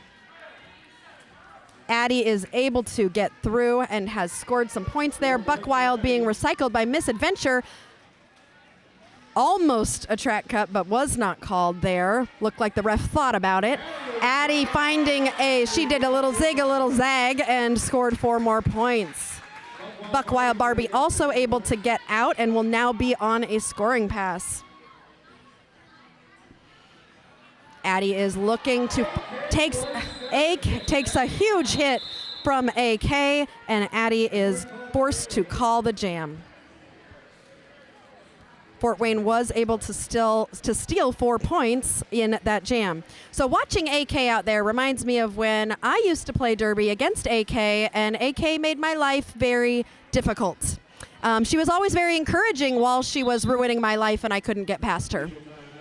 So at least she was nice about it. And I was a pivot too, so it was not ever easy for me, and it was especially not easy for me when I had to skate against AK.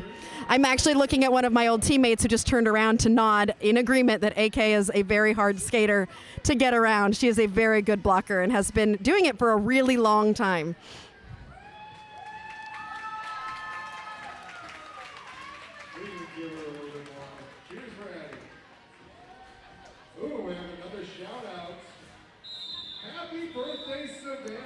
All right, we are coming, looks like we're getting back to the derby.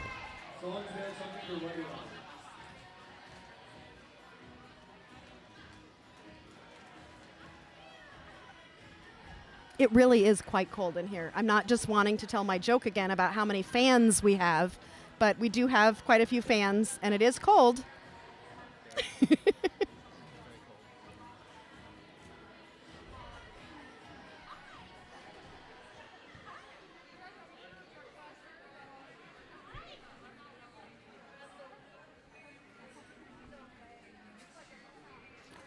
For those of you who are here for my jokes, where do derby skaters go to get a new uniform? They go to New Jersey. But we're about to start the next jam.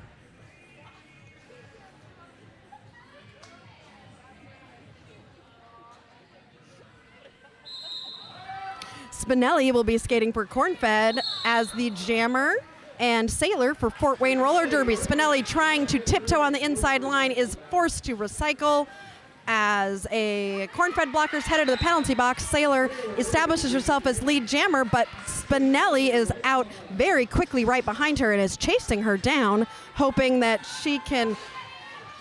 Sailor is able to get around Goldie on the outside line to come through to score 4 points. Spinelli is recycled back as Sailor is now sent to the penalty box. Spinelli will have an opportunity here with a power jam. She just scored 4 points. This jam will go the full 2 minutes. So Spinelli will see if she can score any points before Sailor gets out of the penalty box. Big hit from Threats on Daisy Doom.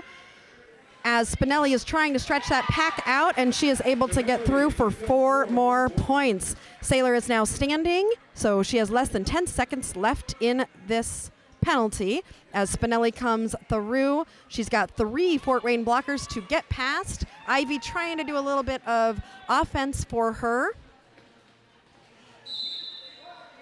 Spinelli takes a hit from Chaos, but does not completely go out of bounds and is able to get through for 4 points. Sailor is now back in. Big pileup in the middle of the track. There was a penalty called. Sailor is out as Spinelli comes in to try and score some more points here. Getting some offensive help from Daisy Doom. Push to the outside. Is able to get those 4 points. Sailor coming right behind her to respond with 4 points of her own. Both skaters doing a great job here in this really long jam. Spinelli sneaking through at the very end to steal 4 more points. That was a pretty good response from Cornfed, being able to score 20 points to Fort Wayne's 8 in that jam. Cornfed making up some points and hoping to turn their luck around here.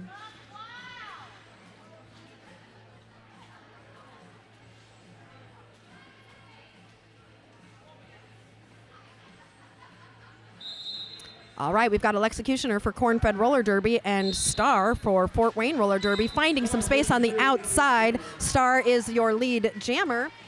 Alexecutioner being forced to recycle. Trying to find that space on the inside line is the pivot for Fort Wayne, tries to hold her but can't as Star comes through to try and score points on her first scoring pass. Alexecutioner now coming through on her first scoring pass. Both jammers taking some big hits.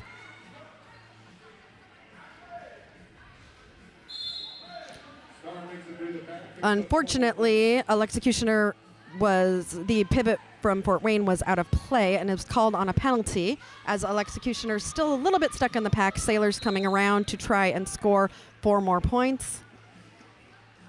As another Fort Wayne blocker is headed to the box, Star comes through after scoring 4 points. So now Bad Karma and AK are on their own trying to continue to block Alexecutioner. Sailor finding 4 blockers trying to stop her. Star is called on a penalty and will be headed to the penalty box. So we currently have a Cornfed jammer out on the track and a Fort Wayne jammer headed to the box. Alexecutioner looking for some offensive help from her teammates as she is currently the only jammer out on the track. The pack is moving quite quickly during this power jam for Cornfed. Alexecutioner trying to push and force these skaters to drop off as they go out of play. She is pushed to the outside and forced to recycle.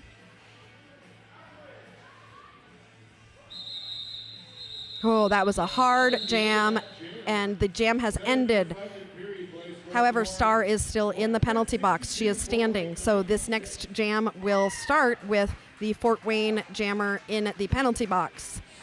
We have about 6 minutes and 50 seconds left in this game, or half. It's only the first half. We're going to stick around for a little while. There's been a timeout called, so we will take a little bit of a break. I'm sure somebody needs a breath after that because that made me tired. Right quick, AK strikes again. It giving me flashbacks.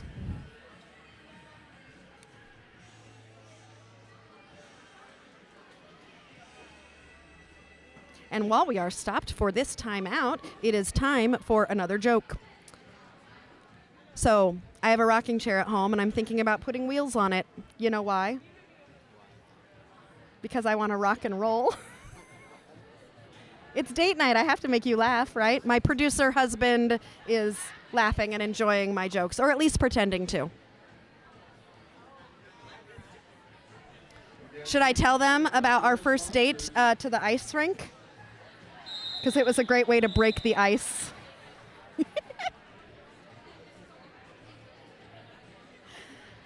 that whistle means that we will be starting another jam soon. Cornfed definitely is employing a strategy right now in a straight line for this power jam start. Fort Wayne taking a more traditional approach of lining up across the track.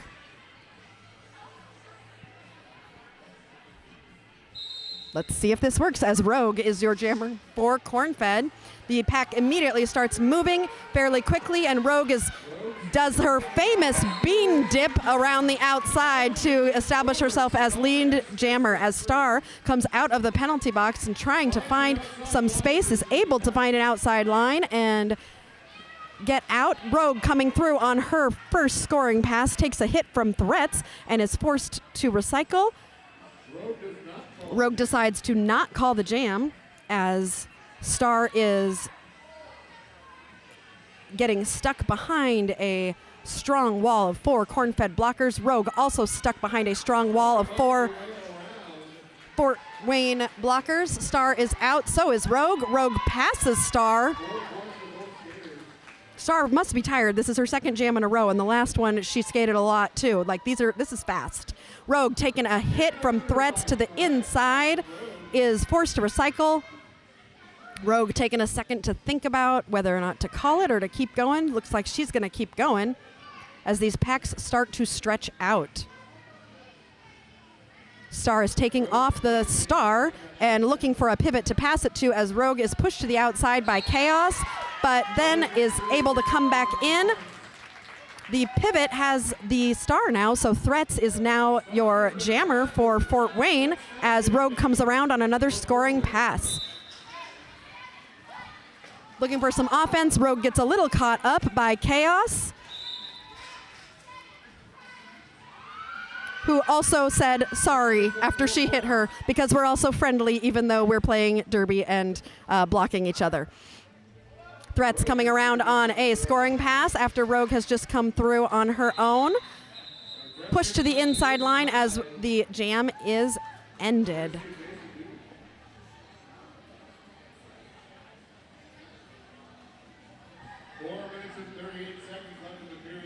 All right, we've got 4.5 minutes left in this first half with a score of Cornfed 70, Fort Wayne 108. Sailor is going to be your jammer for Fort Wayne, and Alexecutioner will be your jammer for Cornfed. All right, Sailor pushing her way through is your lead jammer after a bit of a pile-up. Alexecutioner is trying to find some help. Adderall trying to give her a little bit of a push. She is not able to get through as Sailor comes in on her first scoring pass. She is able to break that pack apart and score 4 points. Alexecutioner looks like she might be going to the penalty box for a power jam, as Sailor easily comes through to score 4 more points. We've got both the pivot and the jammer for Cornfed in the box, as well as at least one Fort Wayne blocker. Sailor coming around, breaking apart the Cornfed tripod to score 4 more points. And she calls the jam to freeze Alexecutioner in the penalty box, and Adderall is the pivot, who's also in the penalty box, and we've also got one Fort Wayne blocker in the penalty box as well. So we are going to be starting this next jam with 3 blockers for each team and 1 jammer for Fort Wayne.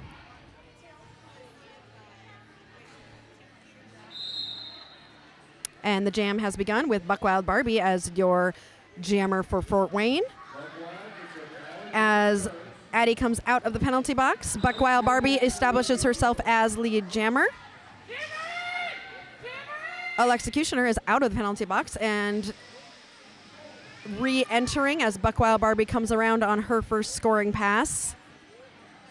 Alexecutioner getting a little tangled up behind a wall of red. Looks like Buckwild Barbie also a little bit stuck in the pack, being forced to recycle by Adderall. Alexecutioner called on another penalty. Looks like forearm for that penalty. for another power jam for Fort Wayne. Buckwild Barbie has an opportunity here, just needs to make it past Daisy Doom, and she does for 4 points. She is now calling the jam, so Alexecutioner is about to play her third jam as jammer for Cornfed because she is still in that penalty box.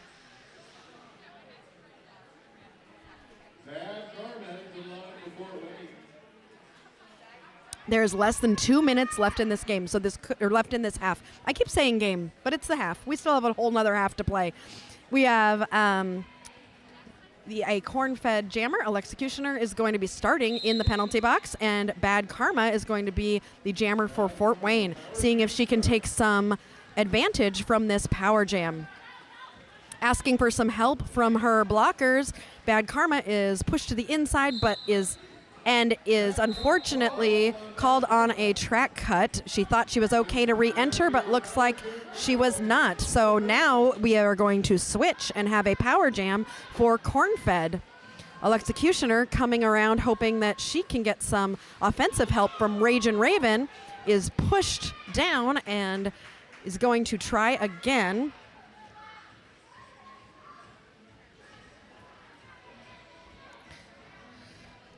Hoping for some offensive help. We have got the jammer, Bad Karma, from Fort Wayne standing, so less than 10 seconds left for Alexecutioner, who is really hoping for some offensive help from Cornfed as Bad Karma comes back in to try and score. La Hapa pushes Alexecutioner to the inside as Bad Karma comes through quickly out of the penalty box and through the pack. Alexecutioner continuing to try to get past a tripod of Fort Wayne blockers, but Bad Karma is now also a bit stuck, but is able to find some space and get through for 4 points. Alexecutioner continuing to push her third jam here as a jammer. She has passed the star, it looks like, to Goldie Blocks as Bad Karma comes around the corner looking to score some more points. She is finding a strong tripod of Cornfed blockers, but is able to get past them. The period clock has ended, so this will be the end of the first half. As soon as this jam is ended. What a great, fast first half of a game. Very quick, very lots of jammers, lots of blockers, lots of action on this Derby date night. So we will be taking a short break to check on the kids, and we will be back in about 15 minutes. Also, love the comments, love how much support there is for roller derby and for all of you, and it's just great to see roller derby back again after such a long break.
Welcome back to Derby Date Night. We're coming to the end of our date night. So far, our kids seem to be doing all right at home, while me, Aria Kidding Me, and my date, Seriously, are out enjoying a good night of roller derby. First tonight, we watched Cornfed win their game against Rockford Rage, and now we are halfway through our second game. Cornfed currently behind Fort Wayne Roller Derby. We are about to start the second half as our dazzle of referees has come out and whistles are being blown, which means we are going to be getting started.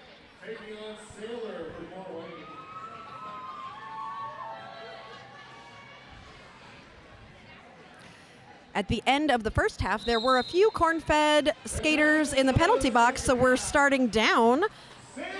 Sailor is established as lead jammer very quickly. Spinelli, the jammer for Cornfed, takes off the star, but puts it back on because she's able to make it through. As Sailor comes around on her first scoring pass, sails around the outside and gets 4 points. Spinelli trying to respond with some points of her own. Sailor calls the jam, but Spinelli was able to sneak 2 points out of that jam.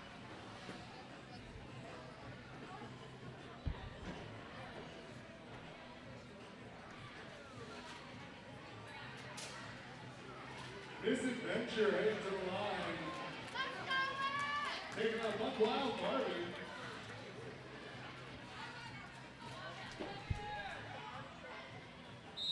And the jam has started.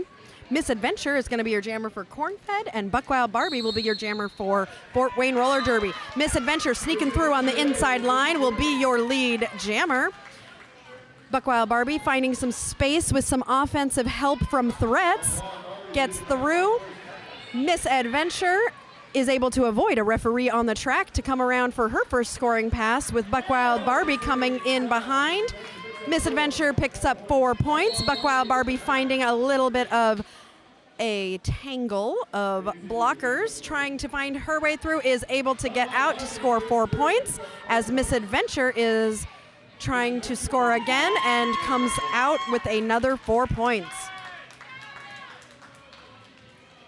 Buckwild Barbie coming up to the pack, breaks that pack apart to score 4 points. Misadventure trying to respond in kind, is trying to break through, being held. Trying to stretch that pack out, is able to do so to score 4 points. But Buckwild Barbie has come around again to score another 4. Both jammers coming into the pack. Both jammers getting a little bit tangled up there. Misadventure being forced to recycle. Buckwild Barbie looking for some help from her skaters. Misadventure taking a little bit of a hit there, pushing really hard, and is able to get out to score 4 more points. Buckwild Barbie looking for some space on the outside, is able to find it. Misadventure approaching that pack, which is a little bit broken up there, but they are all reforming. Misadventure sails right through for another 4 points. Buckwild Barbie coming into the pack trying to respond, is pushed to the inside as the jam ends.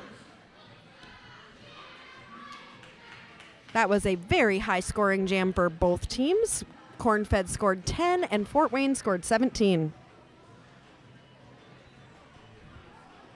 Star heading to the line. We're taking on Spinelli. All right, Spinelli is going to be your jammer for Cornfed, and Star is going to be jamming for Fort Wayne in this next jam. Spinelli with a little hop, establishing lead jammer right on that inside line. Star also able to get out as Spinelli comes around on her first scoring pass, looking for some space, and is being forced to recycle by AK as Star comes into the pack, looking for points, is being held up by Debbie Darko and pushed out by Addie, forced to recycle while Spinelli comes through to score 4 points. Star finding some space on the outside, hops around and is able to score 4 points of her own. Here comes Spinelli again into the pack. is able to stay in bounds as she scores 4 points. Stark responding again with 4 more points. Here comes Spinelli back into the pack. Gets a big hit from, I think, La Hapa, and the jam will be called at this point.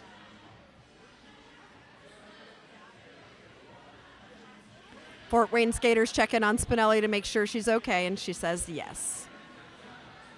A lot of these skaters have skated together and against each other for a long time, and so even though we play hard and we hit hard, we also care about each other. All right, for this next jam, it looks like we have got Misadventure is going to be jamming for Cornfed, and Sailor for Fort Wayne. Sailor quickly picks up a penalty and will be headed to the box. So this will be a power jam for Cornfed. As Sailor is going to the penalty box, Misadventure is trying to stretch out this pack and is able to get past AK to establish lead jammer. Misadventure coming around trying to see if she can take advantage of this power jam. Takes a big hit to the outside as the Fort Wayne pivot is sent to the box for looks like a back block. Misadventure is sailing through, now finding that space on the inside line to score 4 points. Sailor is now back in the game and will be she is trying to get through. This is not a scoring pass because she has not completed her initial yet. Misadventure coming through on trying to get through, takes a big hit as Sailor takes another penalty. And we'll be going back to the penalty box again and sitting in the penalty box for another 30 seconds. Misadventure pushes her way through and is successful in scoring 4 points and is coming around to try and see if she can do it again.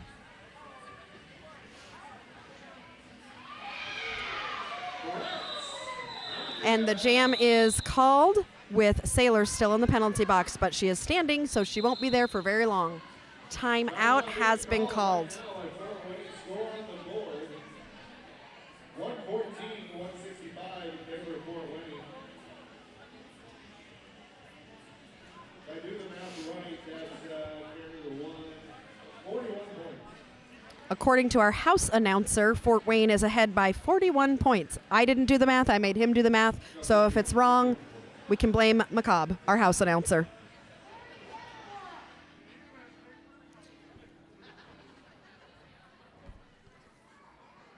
As we pause for this timeout, I've got some fun facts for you.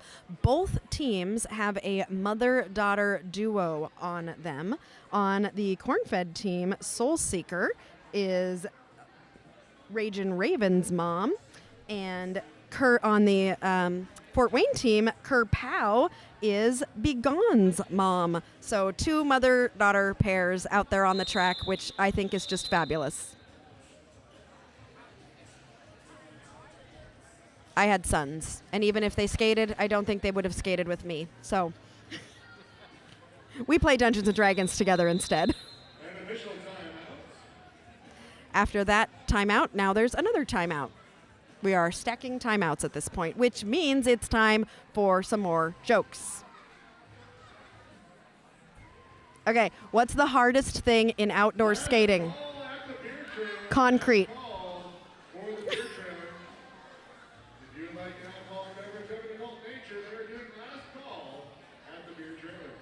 What happens if an elephant is wearing your skates? It's time to get new skates. These are good, right? I know. We're getting to the end of we're in the second half of the second game. This is what's happened with the jokes. Oh, yeah. I've got some D&D fans in the chat. Tara, I love it. Love it.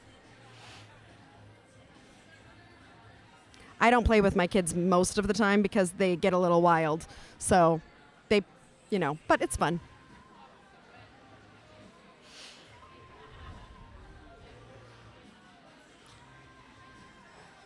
Oh, the ground, yes. Quick, that's true too. Derby players really like the ground sometimes.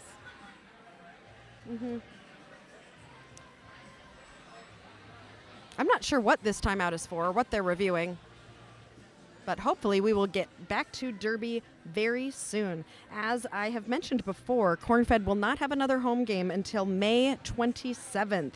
However, before that, Fort Wayne will have their first home game on April 23rd. So if you're looking for some Derby in April, you should come to Fort Wayne on April 23rd to see their first game. All right, just about to get started. Sailor in the penalty box, and Alexecutioner, nope. Yep, Alexecutioner is the jammer for Cornfed. Sailor is now out of the penalty box.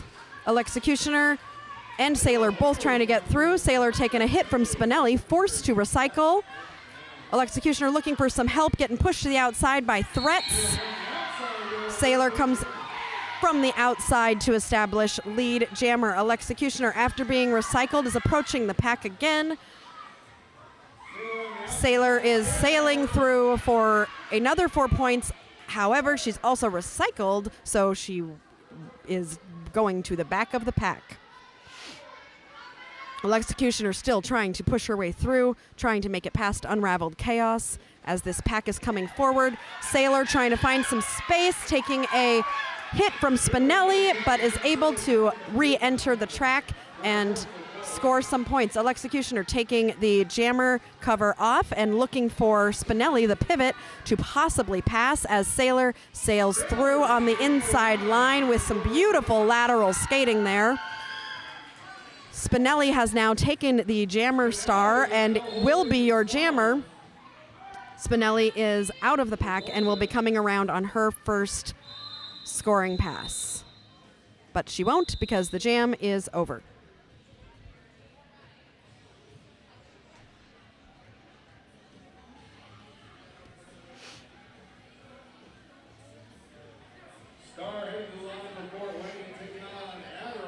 All right, we've got Star for Fort Wayne and Adderall for Cornfed.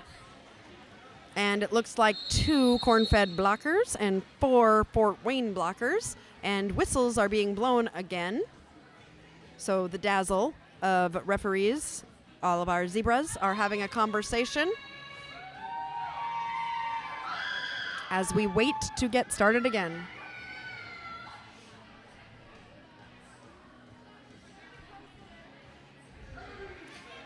And as we're waiting for the game to get started, you can go to Instagram and follow us at Derby Date Night. And we will be posting about what we do behind the scenes, just a little bit of insight into Derby Date Night as we start to hopefully enjoy some Derby and have some date nights away from Muncie, which we've never done before. So it will be a new adventure, but I don't know if we can wait until May 27th, which is the next Cornfed home game, to have another date night. And we'd really like to have another date night before then.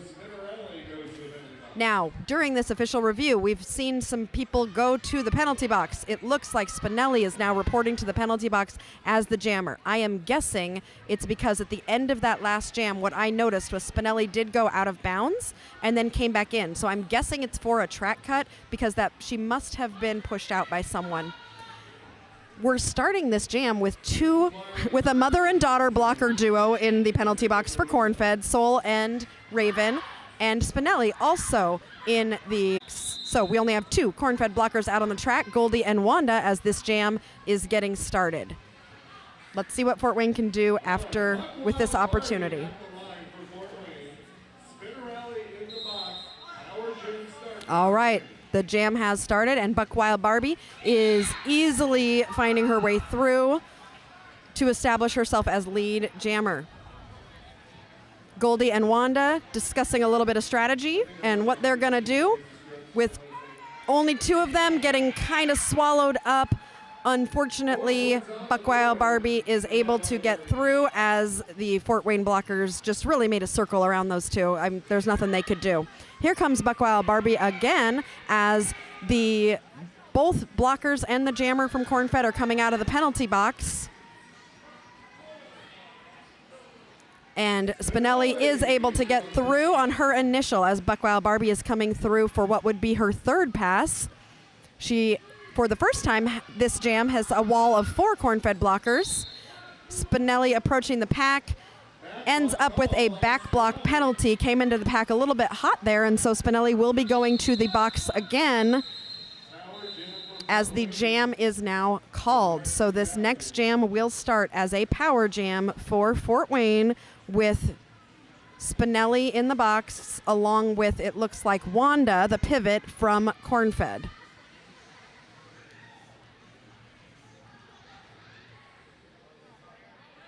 I don't have the stats on the penalties, but I think some of them are getting pretty high. Not sure.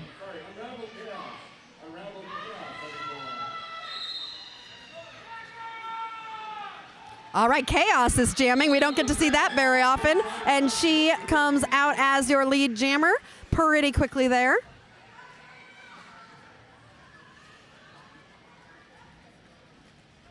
Spinelli is still sitting at this point as Chaos comes around for her first scoring pass and finds some room on the inside created by AK to score 4 points. Spinelli is now standing, as is Wanda. They will be coming in. They have both been released as Chaos comes around for her second scoring pass. Spinelli and Wanda are going to be greeted by AK and the rest of the Fort Wayne blockers. Spinelli does a little jump on the inside line to make her way through and will now be coming around on a scoring pass as Chaos is continuing to try and get through. She calls the jam before Spinelli is able to come and score any points.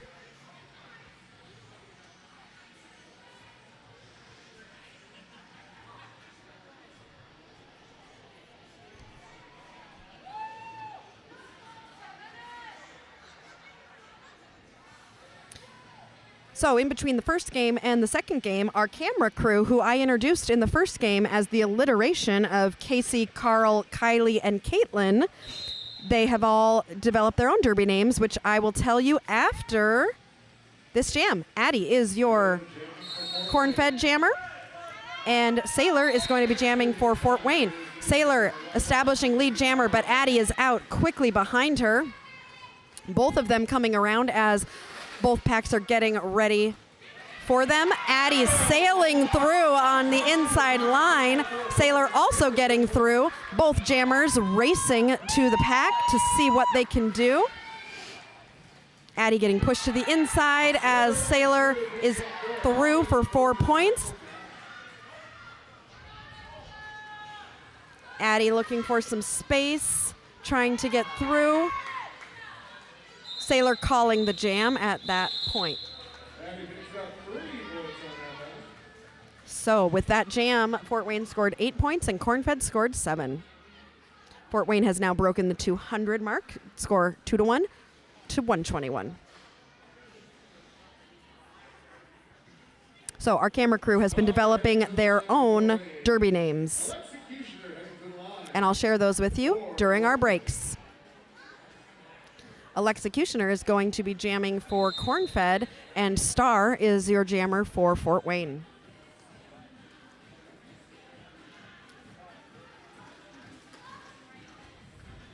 Alexecutioner finding some space on the inside line is your lead jammer. Star getting pushed to the inside by US Amy, being forced to recycle.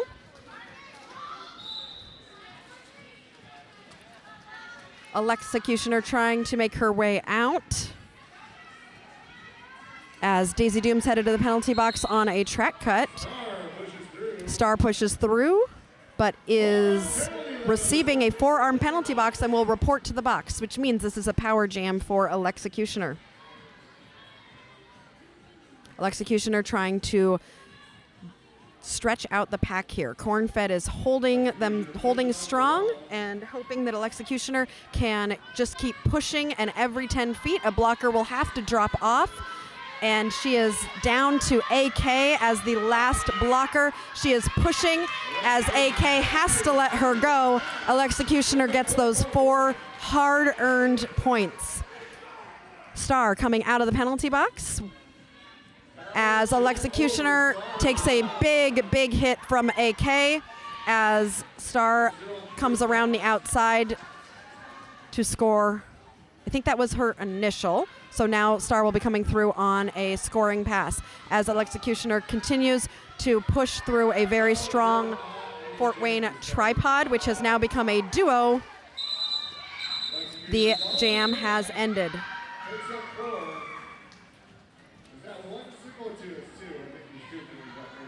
Cornfed receiving, looks like 7 points in that jam, and Fort Wayne receiving 4 points.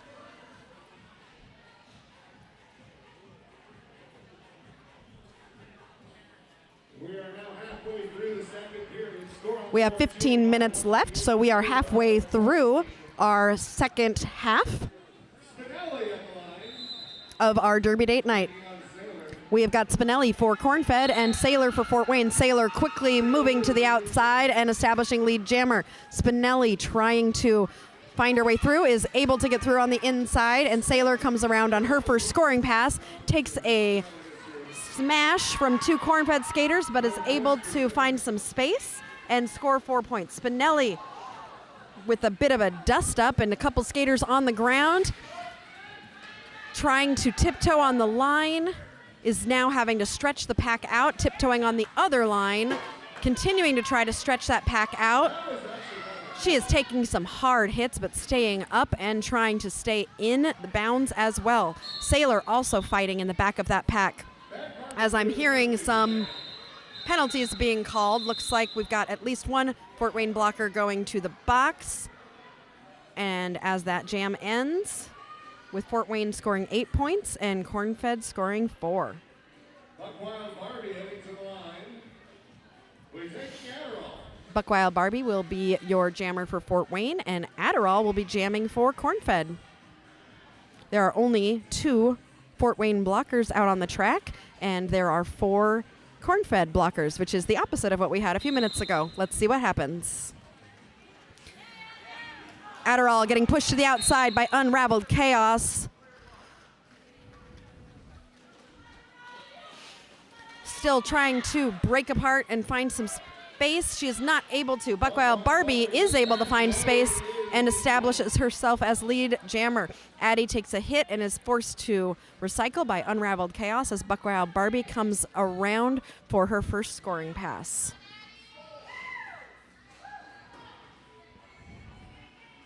There are some big hits tonight, and these skaters are strong. Addie looking for some offensive help from Wanda, gets through as that jam is called.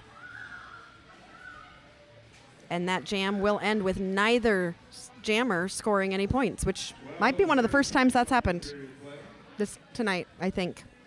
Maybe.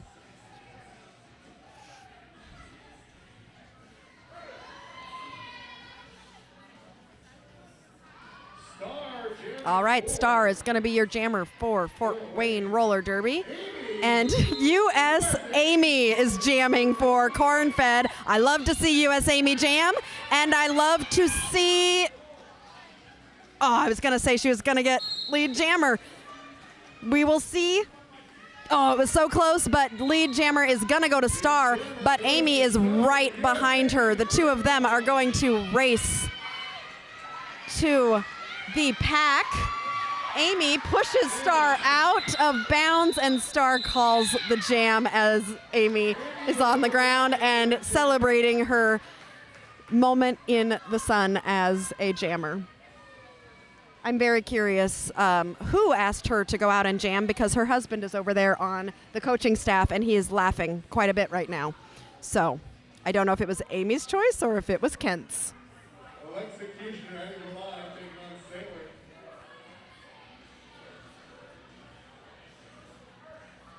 Alexecutioner will be the jammer for Cornfed, and Fort Wayne jammer is, I think that's Saylor. Yeah, that's Sailor. Sailor is your lead jammer. Alexecutioner passes to Addie. However, Addie was out of bounds when she received the star. So the refs are talking to each other right now because Addie did not receive a legal star pass and will need to give the star back to Alexecutioner.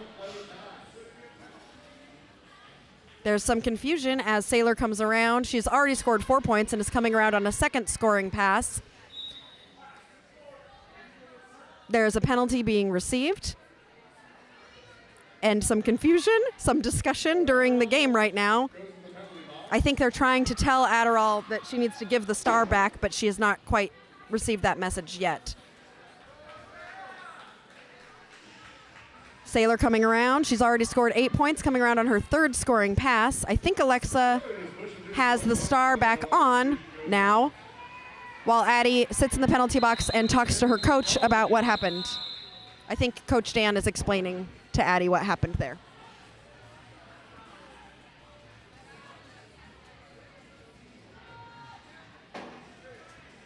And I'm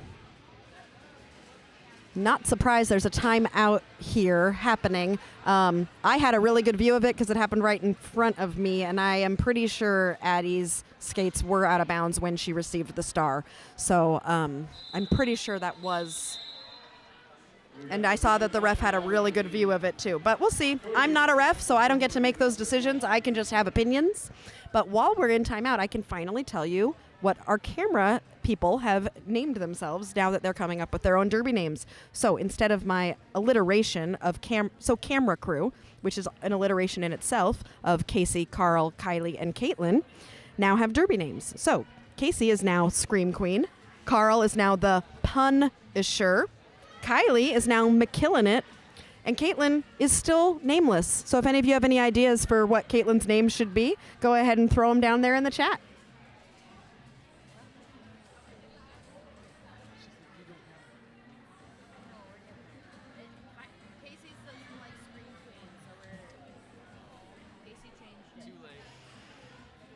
All right, and since they are still discussing what was seen, that means it's time for some more jokes. I only have a few jokes left. I'll have to come up with new jokes for the next time we do this, but this is it for our jokes. We've got a dance party happening out on the track, which is always a good thing during a game. So here we go with our last few jokes. Remember how I said that Cinderella was bad at derby because her coach is a pumpkin?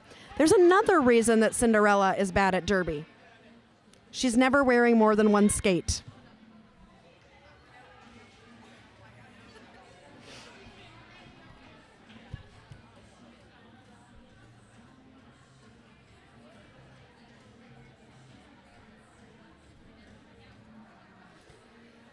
We've got less than 10 minutes left in this game.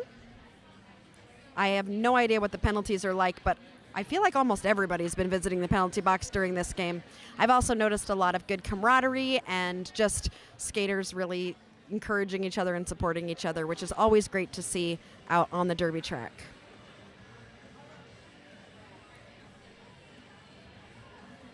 If you're wanting to see some derby in March, you can watch Team Indiana play at Battle of the All-Stars on March 16th through 19th.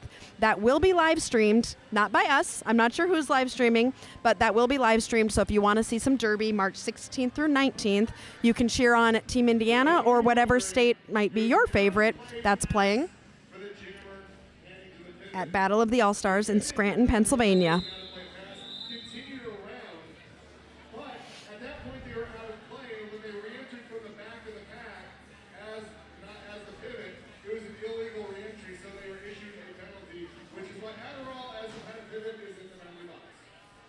All right, so that penalty does stand, and Adderall continues to sit in the penalty box, but she will be out in less than 30 seconds. Rogue is jamming for Cornfed, and Buckwild Barbie will be jamming for Fort Wayne.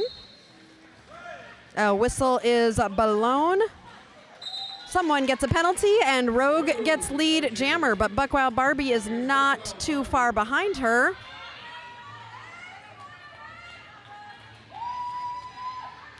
Rogue looking to score some points is pushed to the outside as Buckwild Barbie comes through to score 4 points. Rogue also responding with 4 points of her own. Rogue is still lead jammer even though Buckwild Barbie is in front of her at this point. Buckwild Barbie pushing her way through the pack. Taking some hits. Rogue also taking some hits. Buckwild Barbie is out of the pack as Rogue is sent to the penalty box. So Buckwild Barbie has an opportunity for a power jam here while Rogue will go sit in the penalty box to think about life. All right, Buckwild Barbie taking a hit, able to stay in, coming through for another 4 points. This jam will go the full 2 minutes. We've got a little bit under, we've got about 45 seconds left in this jam. Buckwild Barbie trying to call the jam, not realizing that she's not lead jammer, says, oh, gotta keep going. So we are still playing. She's still trying to get through as Rogue comes back in to play. Both jammers trying to get through. Buckwild Barbie was thinking about passing it, changed her mind, and both jammers have come out of the box, out of the pack. It has been a late night. This is the second game I've called tonight. Rogue and Buckwild both coming into some hard blocking walls, both getting recycled, both looking a little tired, and probably everybody a little relieved as that 2-minute jam ends.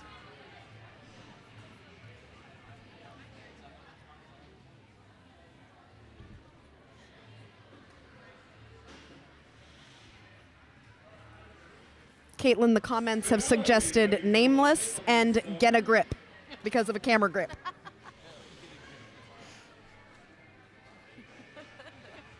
She likes get a grip.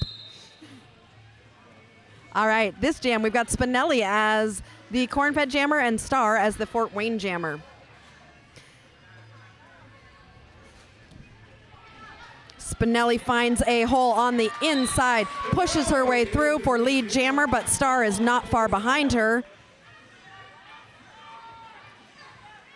Both jammers coming around. Both packs trying to get ready, trying to get together. Star tripping a little bit. And Spinelli is through for 4 points as Star takes a high, it looks like a high block penalty, and will be reporting to the box. So Spinelli will have a power jam here. Receiving a little bit of offense from Daisy Doom, Spinelli gets through for 4 points as Star waits to come out of the penalty box. Spinelli is going to try to score some more points. She is pushed to the inside. There's a lot of pushing happening from both teams, trying to block each other. Spinelli trying to stretch that pack out. She is able to get through and score 4 more points. Star is now standing and will be coming in to try and score some points of her own. Spinelli with another opportunity here.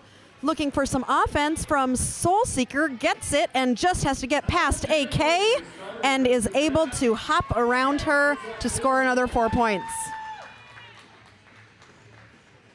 Star is back in, trying to get around the Cornfed blockers on the outside, is pushed out by Debbie Darko, and is forced to recycle as Spinelli is coming through, getting 4 points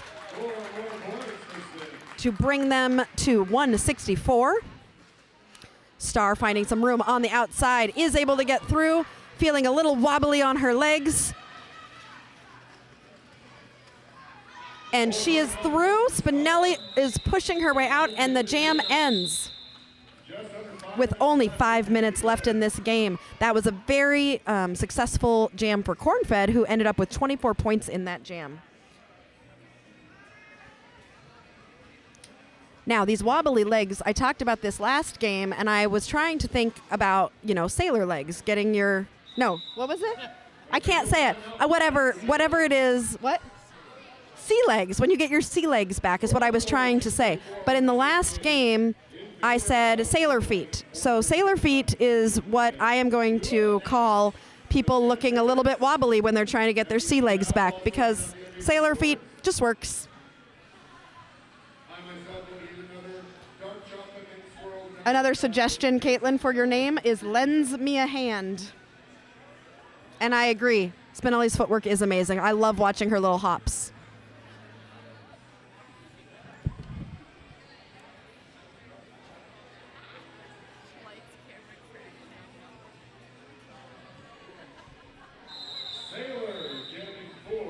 Okay, and we are about to get started again.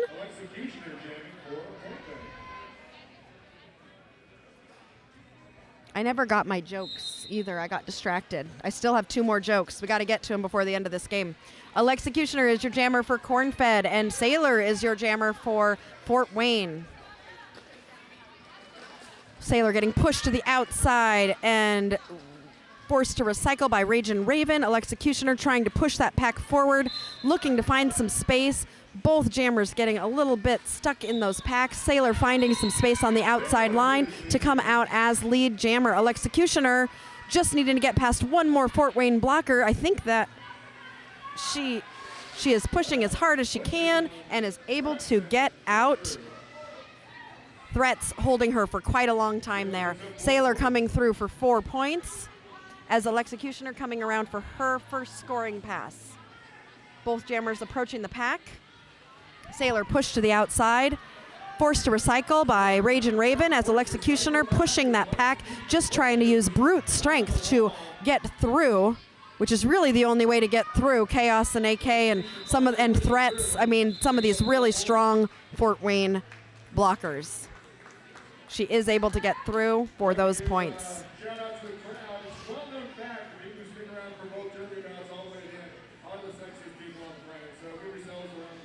All right, we only have 3 minutes and 14 seconds left in this game.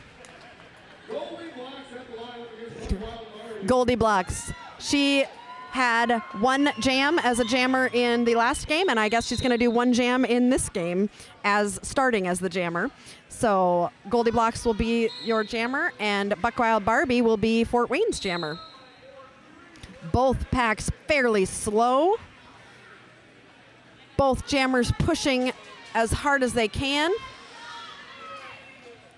Buckwild Barbie is lead jammer, and Cornfed comes back to try and provide Goldie Blocks a little bit of offense. Goldie trying as hard as she can to push through. Unfortunately, is called on a back block and will be headed to the penalty box.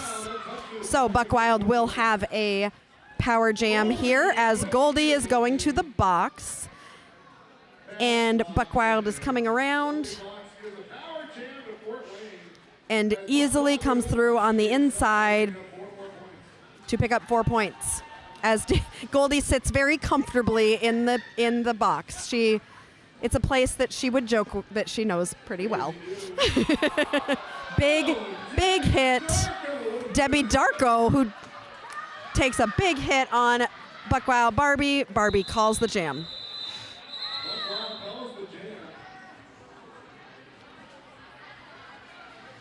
Since we're running out of time, I gotta tell my last jokes real quick. Why did the roller skates go to a movie? They were wheelie bored. It's a good one, right?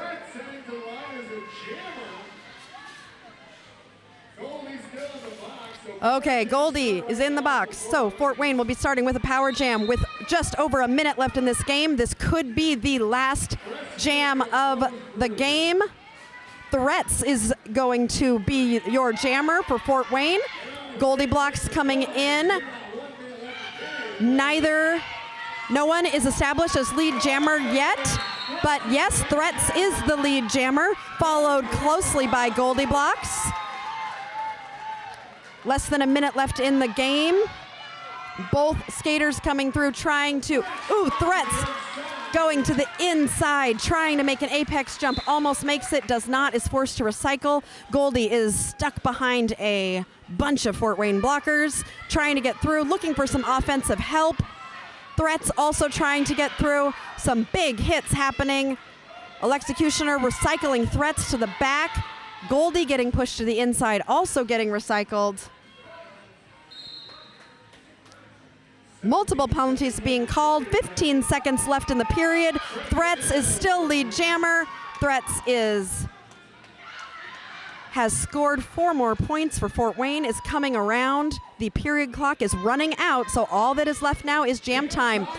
Threats comes through on the inside line, untouched for another 4 points in this incredibly high-scoring game. Goldie takes off the star, passes it to Ragin' Raven, and the whistle blows, the jam ends, the game ends. What a fun game, what a physical game. People are gonna have bruises tomorrow for sure. We always love playing Fort Wayne. I really enjoyed announcing for you tonight. That's me, Aria Kidding Me, here with my husband and producer, Sirius Lee.